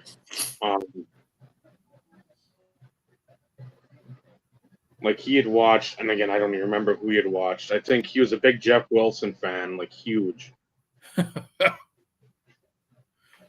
Like, I mean, that's all he would talk about. But then he stumbled across me and Mr. Burrows talking about hockey cards, and that ignited the flame because he had seen a couple times of that, probably through the floating head, but never was really acknowledged. And I remember that many a time when he'd said that, and I was like, "Oh, who's this cat?" That again, and this is sort of the thing at the time when we were starting up and doing all that. We were used to people we knew, Yep. and that's Yep. just sort of how it was. And then with the COVID and people working from home, extra money in some instances, it's like Things changed a little bit. we just didn't know who the fuck it was. Yep. So then I see Uncle Vinny and see, I'm like, okay, I don't know who the fuck you are, but you're asking questions I can answer. Well, and if it wasn't for that moment, like he's mentioned multiple times, and honestly, I don't know, maybe on some of the early shows, not long after he made his like debut on the show, mentioned that like if it wasn't for Dave interacting with him, he was on the verge of basically saying, like, I've been a collector all these years. This is kind of cool. I like this aspect. What the fuck? Nobody's acknowledging. They're overlooking me. They're not, answering my questions. They're not saying anything. If something doesn't change, fuck this. I'm not sticking around for this shit. And it was all because Dave showed interest and actually took the time and answered fucking questions. What a concept. And yes, sometimes we fail miserably. We don't purposely overlook things, but there are times, depending on how the conversation is going, if you post a question way up here, we try to go back to it if we remember it's there. It's I promise you, it's never on purpose. Because if people genuinely want to ask questions and they want us to answer, we really want to take the time and answer. And it's not going to be a yes, no, maybe, perhaps. We don't give those kind of answers. We just long-winded answer is what you're going to get. So yeah, that's how Vinny came along. Because again, same sort of situation, buying cards as a youngster, buying the 92 Ultra, or 92, 93 Ultra from the corner store. I can't remember the name of it now. Still doing it through college, but then I think sort of tapering off a little bit.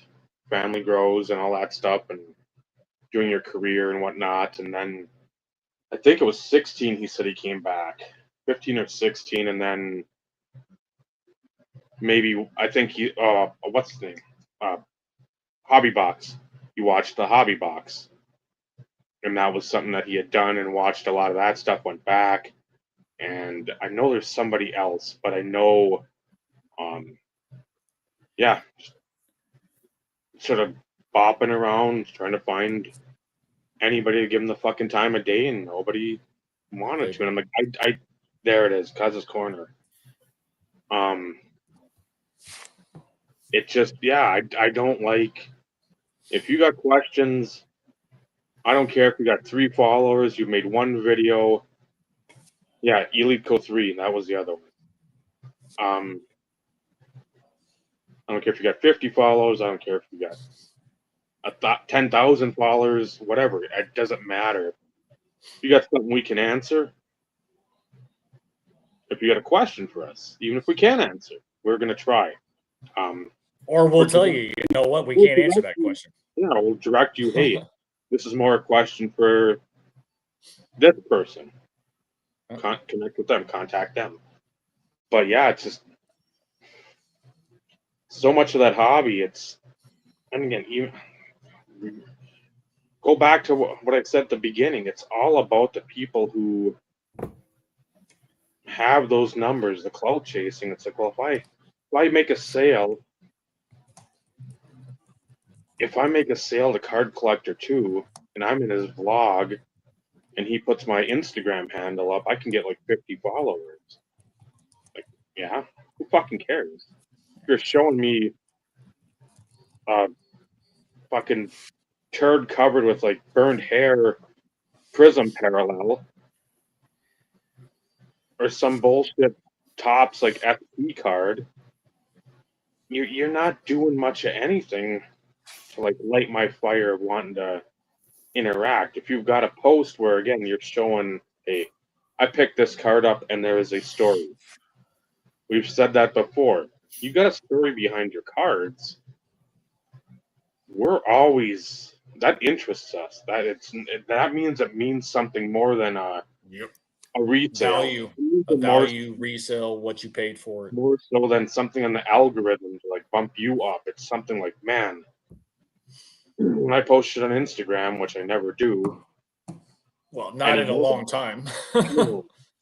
It's like and there's stuff I can post on there. At Northcutt.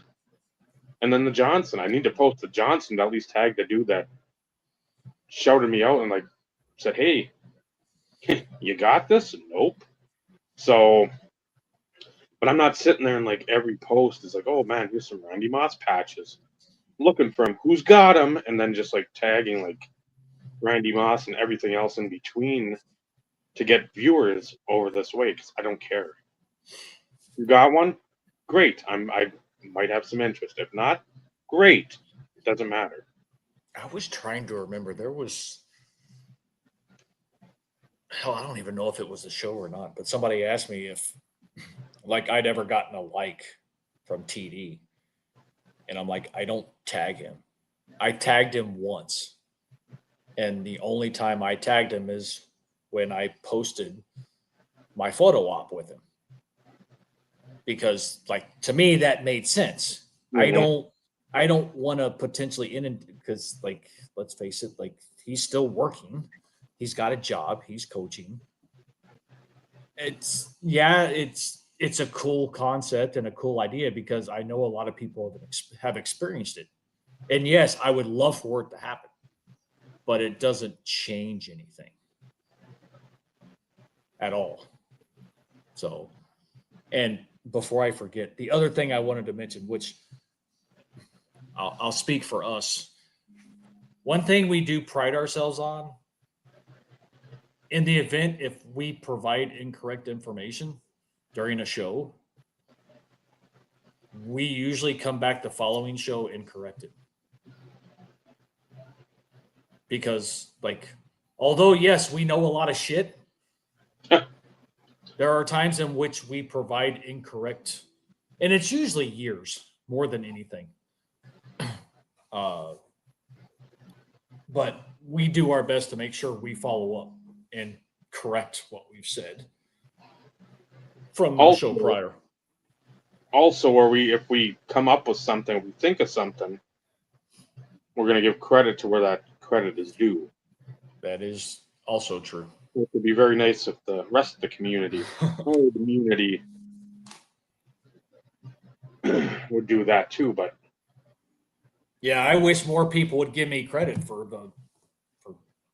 saying that Fanatics was going to buy tops. Yeah.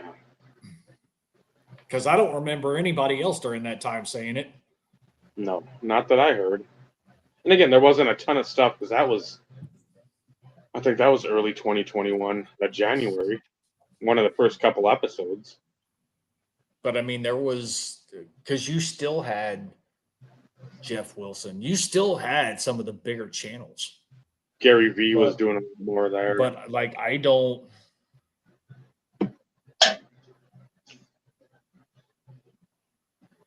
If I'm not mistaken, I think Carlos did on one of his Friday night streams that he had like did some sort of, or maybe that was one of his best of for the year or something. It had made it in there.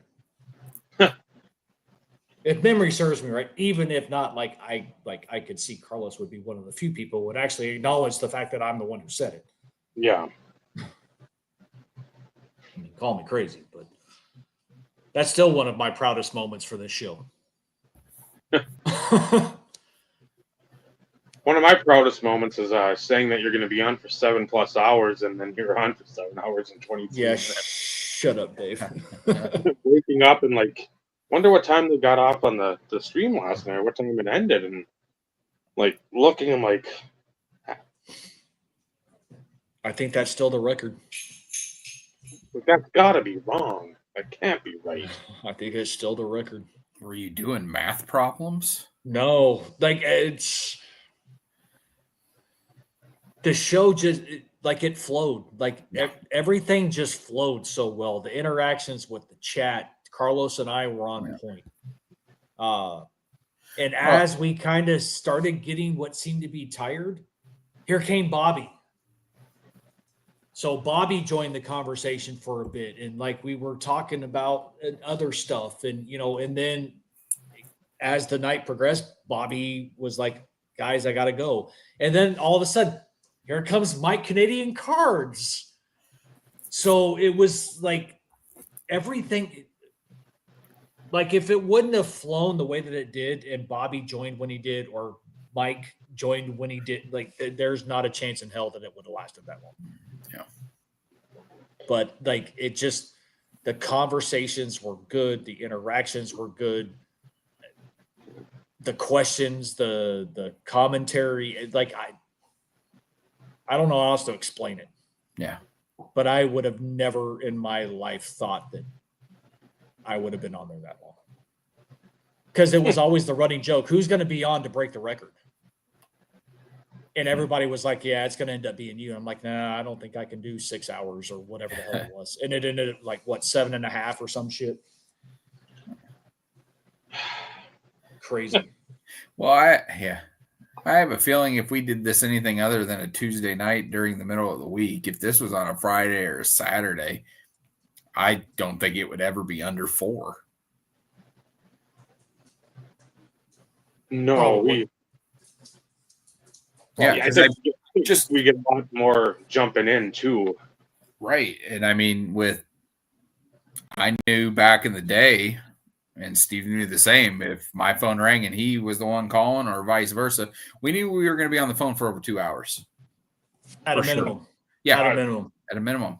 And it's the same way when my phone rings and it's Joey, I know it's going to be several hours. Well, same thing with Dave and I, same thing when Vinny and I. Like Vinny and I, unless it's something that we know is a quick conversation, which is not very often. Mm-hmm. Usually with him, it's at least 2.5. Dave and I, it's usually 3 or longer. And if we're being honest, though, Michael, typically ours were always 3. Yeah. Or longer. Yeah. They were long. Any of the 2 that are on here, if it's not closer to 4, I'm shocked. Yeah. And it's never, I mean, it's cards, but that usually leads, and then it's just like completely. Yeah, because that's what starts the conversation, because it's what we got. Oh my God. And then it's like, then it turns we just philosophical. go everywhere. Yeah, we go everywhere. Yep.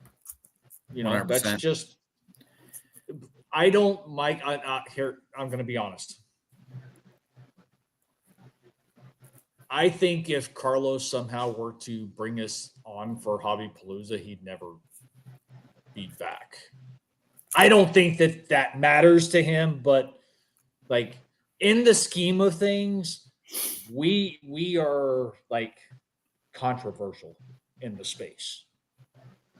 For whatever reason, I'm not quite sure why. But the funny thing is like Rick comes and hangs out. And like we've met Rick. Rick's a good guy. Mangini's in Rick here. likes us. Like John Mangini's been in here. It's sometimes, yes, it's to poke fun, but not at us, and that's not why they're there. Like we like to poke fun.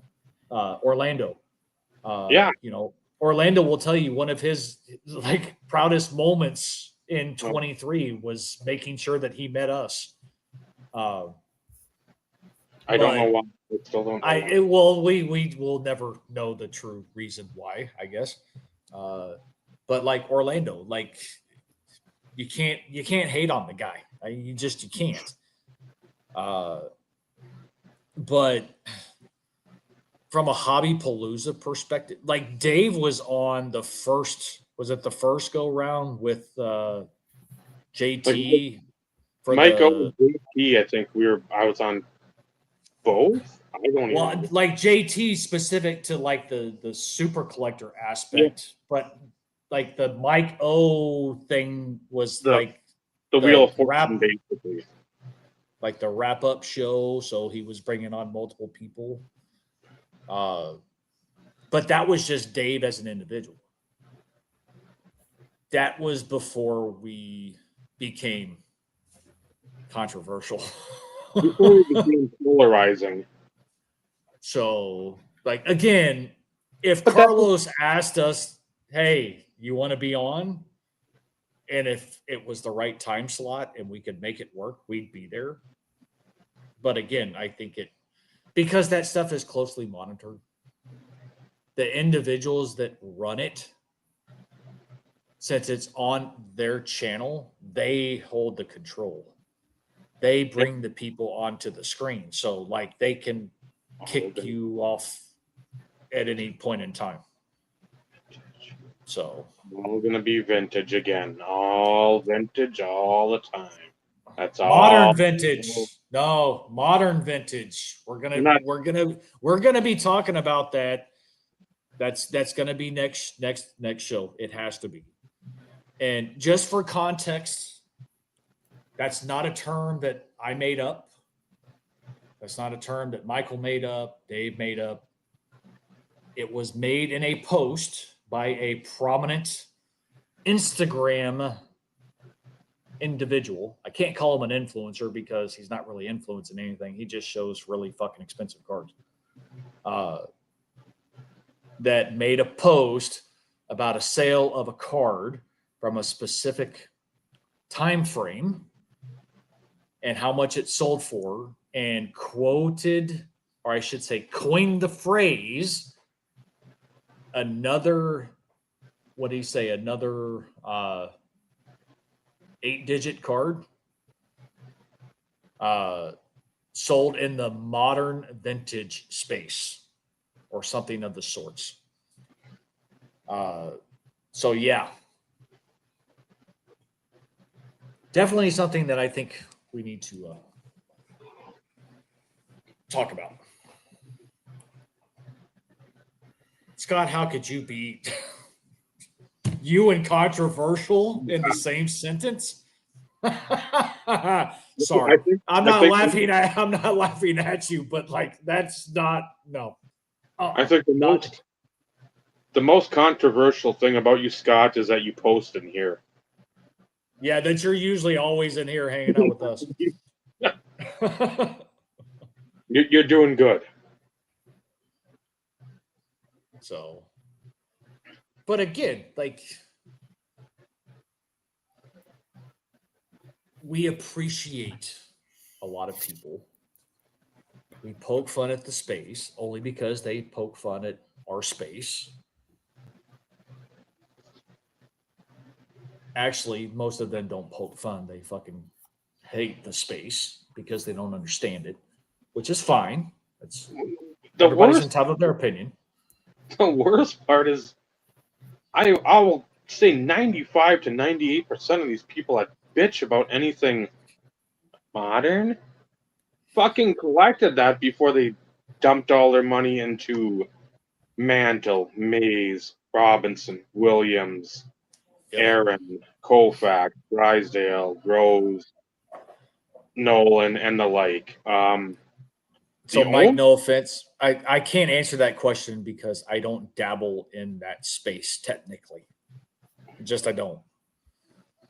I go post-war and pre-war is 2001 and prior. You're such a dick.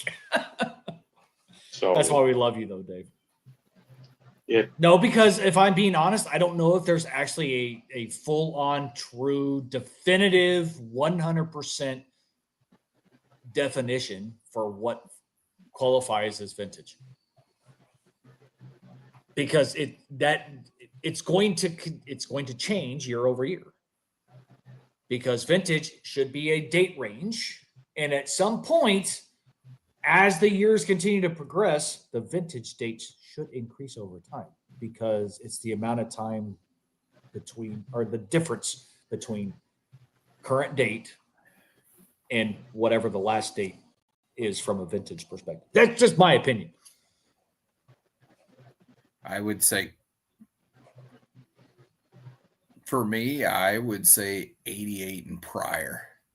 The reason I say that, and I may actually be off on the 88, when sets were literally, that's all you got in the packs. There weren't inserts per se. There weren't numbered cards. There weren't autographs. There weren't relics.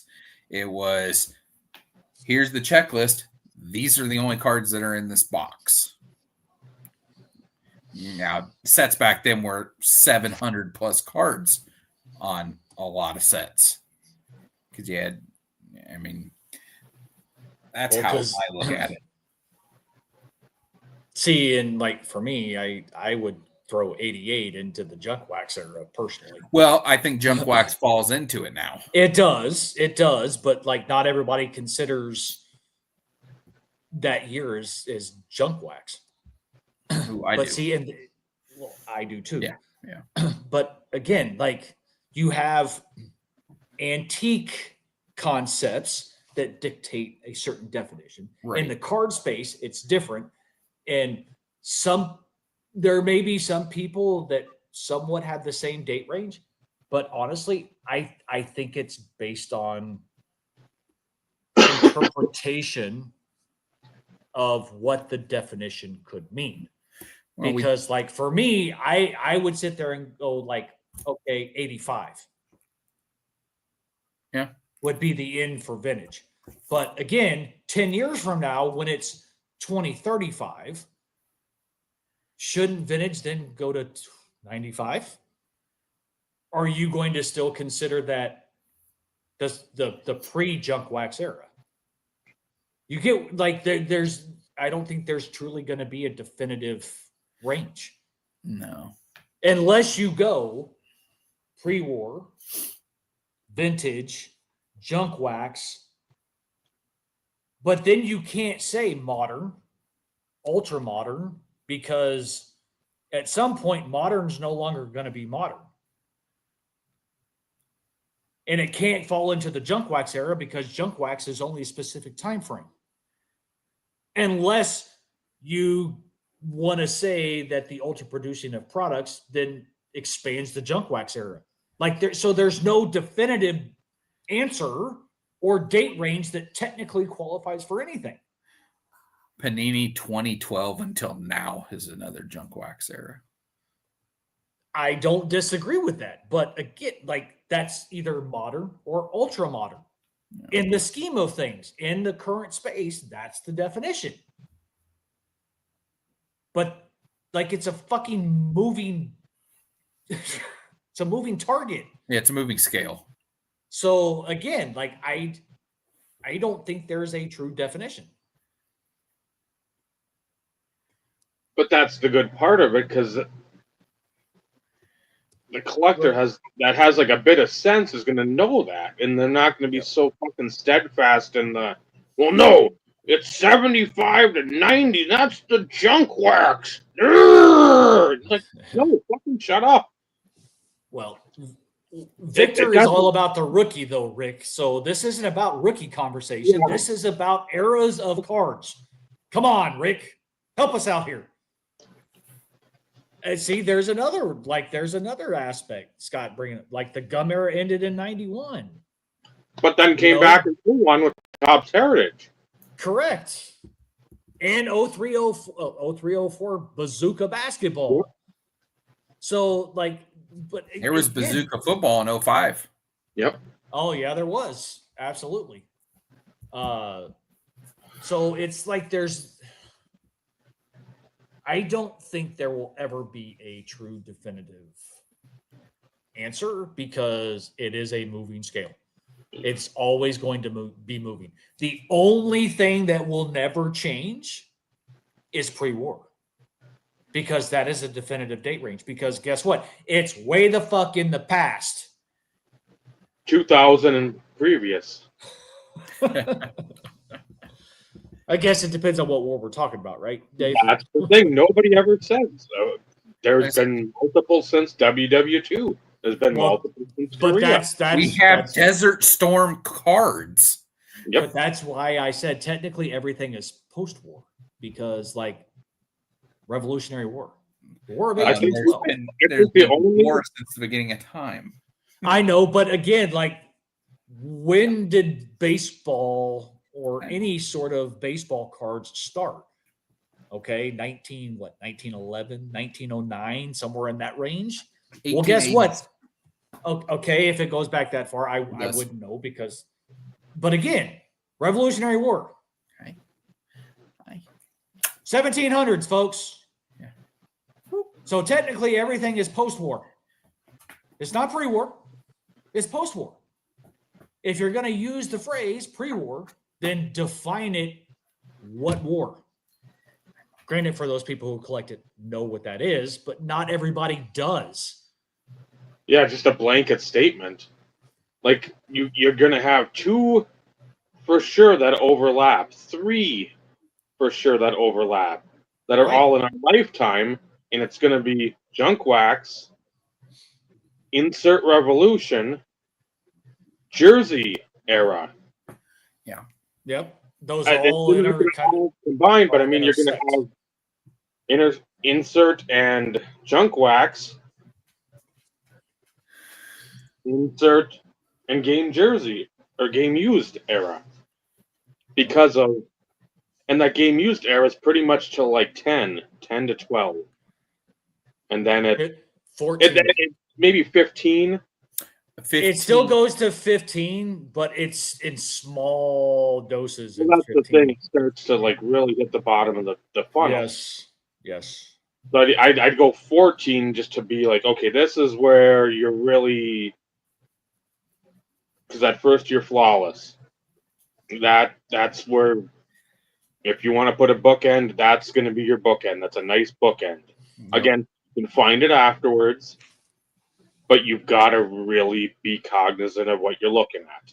Yep. You can't Well, yeah. be like, okay, it's game used in 16. Well, because people know stuff is game used, but they don't show the back. That's Yeah. How do you know?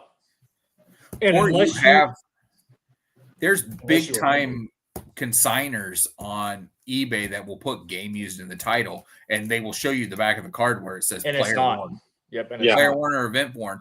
I'm like, you're such assholes. You're putting keywords in the title, Mm-hmm. and to me, that's false advertisement. Mm-hmm. Of course, Which Scott's Panini going is to make completely it more. false advertisement when you talk about flawless football, because Yes. it was completely sold and advertised on being Game used. game used. All game Yep. used, no redemptions, All on card. all on card autos. That was the way it was. Yeah.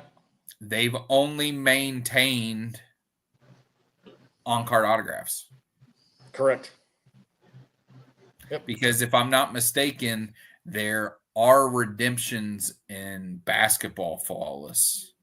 I feel like there has been. I could be wrong, but I feel like there's been some in some of the sealed toppers. But that I could be thinking of another product. But game use went out of They're real quick. Mhm. Well, and Ty, I chatted, I put in the chat my answer to your question. But like there are going to be spatterings here and there in later years. It's just they're minute numbers comparative to years prior. Yeah.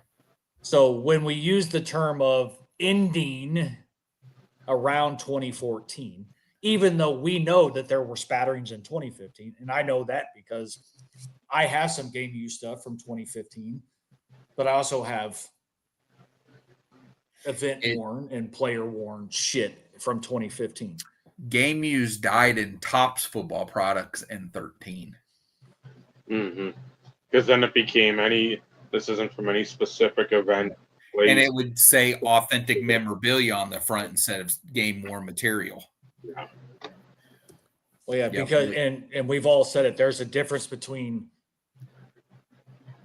game worn and game used. There is a difference, which a lot of people don't realize. Game worn just means that it was worn during a game, which means, yes, the player wore it during a game. Doesn't mean it was actually used in the game.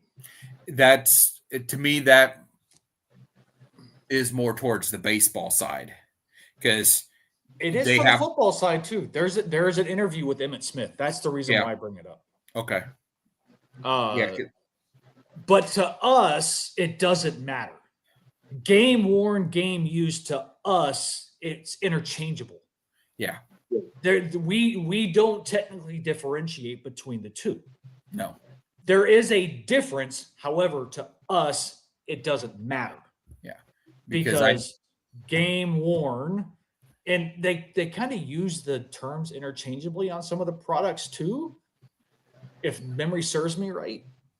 The only time that they don't is when it specifically states game used in a specific NFL game. Yeah, it's game dated. So it's like that's when they get specific. Yep. But again, for us, game used, game worn, it doesn't matter. To us, it's the same. Yeah. And always has been the same. So baseball's weird in that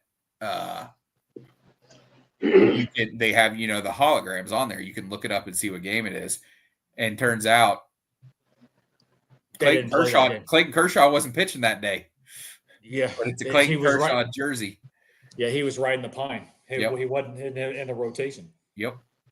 So well, there's that jersey that I looked up of Johnson. I'm like, oh, yep. He pitched on this day one year, but he didn't pitch the other 2 years. Again, it was easy for me for looking back at seeing like, okay, this is the type of jersey. He didn't pitch in 07. He's rehabbing in 08. So it's either 09, 10, or 11 because 12 they got the new jerseys. So it's like I can look at this date. Okay, it's whatever date, and because I think it was the Jackie Robinson. I don't know what it was. It was something different. I'm like, okay, let's see what he was doing on that day. I think he was off. He was sitting. He was just so he's in the bullpen or in the dugout. Which again, a game worn jersey is still cool. If it would have been a game used from him pitching that day, it holds infinitely more value. It's still cool nonetheless for me. It's not player worn, player used, not from any specific anything. This guy fell in, like, what was it? There's an 05, 04, I don't know if it's Greg Jones or somebody, whoever had, like, all those jerseys on, and they just peeled them off. I remember that sort of, and that's what started the rookie premiere thing, and like, you're talking about the Mark Ingram picture? Possibly. I don't even. It's just like where he looks like the Blueberry Girl from. It's Mark Ingram. Okay. Yep. So again, that's several years afterwards, but still before that, it's like you look at a lot of this stuff with those rookie premiere guys. I mean, 04 SP Authentic had some sort of throwback jerseys or something in there because I remember the Greg Jones. There was like a red and like a blue and like a star, and it's like, well, he played at Florida State, so it's not Florida State. That's not a Jacksonville Jaguars jersey because it's not the teal. It's like a blue, like Maybe it was Michigan. a Senior Bowl. and But that's we- that or something else. But it's like then it's saying it's from like not any specific game on the back. It's like, well, Or like we all like from a rookie perspective when that became the RPA was like became the standard for yeah, rookies. we We knew. knew that they're like these aren't going to be game used or game worn. Like it's not possible. Rodgers were in He's 05. he's one of the few though. Yeah, Yeah, his, Over all the years, he's one of the few. his exquisite and SP authentic RPAs are game used. I don't know if anybody else is from 05. I would doubt it. Yeah. I could see later products because like Exquisite was always the last one of the Yep. year.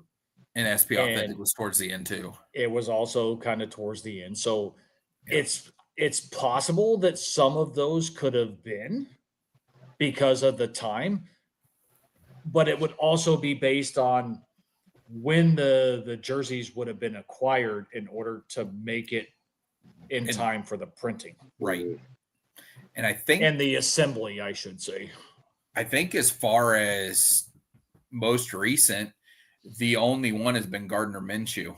His NT RPAs were game used. Were they? Okay. Yep. He was the only guy. But NT being later in the year, and Yep. depending on situation and circumstance, Hell, and the way it feels now, that shit doesn't come out until the next games are Correct. started, it seems Yeah. like. yep. It's always a year behind because Yeah, of it's rough. in the production schedule. But all right, Dave, we're at 2:22. Let's wrap it up. 6 seconds to go, all twos. Shut it off right now. Yeah. No. and even It takes- then it doesn't usually sync up to whatever time it is. And, Even well, though yeah, the and two- it's always what 6-7 seconds before it actually like ends the broadcast. Okay, maybe not that long, but still, it's a matter of additional seconds before it actually truly cuts off or ends. So thank you all for joining us. Another fun time and talking about vintage baseball cards and vintage baseball card collecting and Wade Boggs and show us our 4 whatever and show us your 4 whatever. I'll show you yours if you show me mine. Yeah, And yes, I said it like that on purpose. canceled. Did you just say Hansel?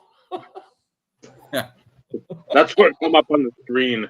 It'd be like the old Brutus the Barber Beefcake outlaw Ron Bass when Bass took the spur to Barber's head, and it's like censored, and you can see like on the side you can see it's like just the one line through it. Like I can see he's bleeding. Have a So- good one, Rick. Good to see you, man. Yeah, Rick was happy he saw us in 2023. He was. So again, join us next week for whatever nonsense we've got. Modern vintage. Modern vintage is the new shiznit. That's what as we're the gonna kids would say. we're gonna We're talk gonna about it. dab all the way to the top of the YouTube Sports Card Hall of Fame voting this year. You watch. We're gonna bring some thunder, No, we're not. and we're gonna bring some lightning, No, we're not. and we're pissed off because we didn't get on the YouTube baseball all-star team or whatever whatever. Who cares? We'll Yeah, fill you We'll in fill the you in. after hours. God, man. I think we got 0 votes, and you know how many I want to get? 0 more. Can't believe it just keeps getting worse. Ice Cube once said it. No Vaseline. Hey, Today wasn't a good day. Right? This has been the IRP. Remember, collecting modern vintage cards is great, but collecting vintage, modern vintage, pre-post-war cards is the best. Good night, everyone. Good night, everybody. Night.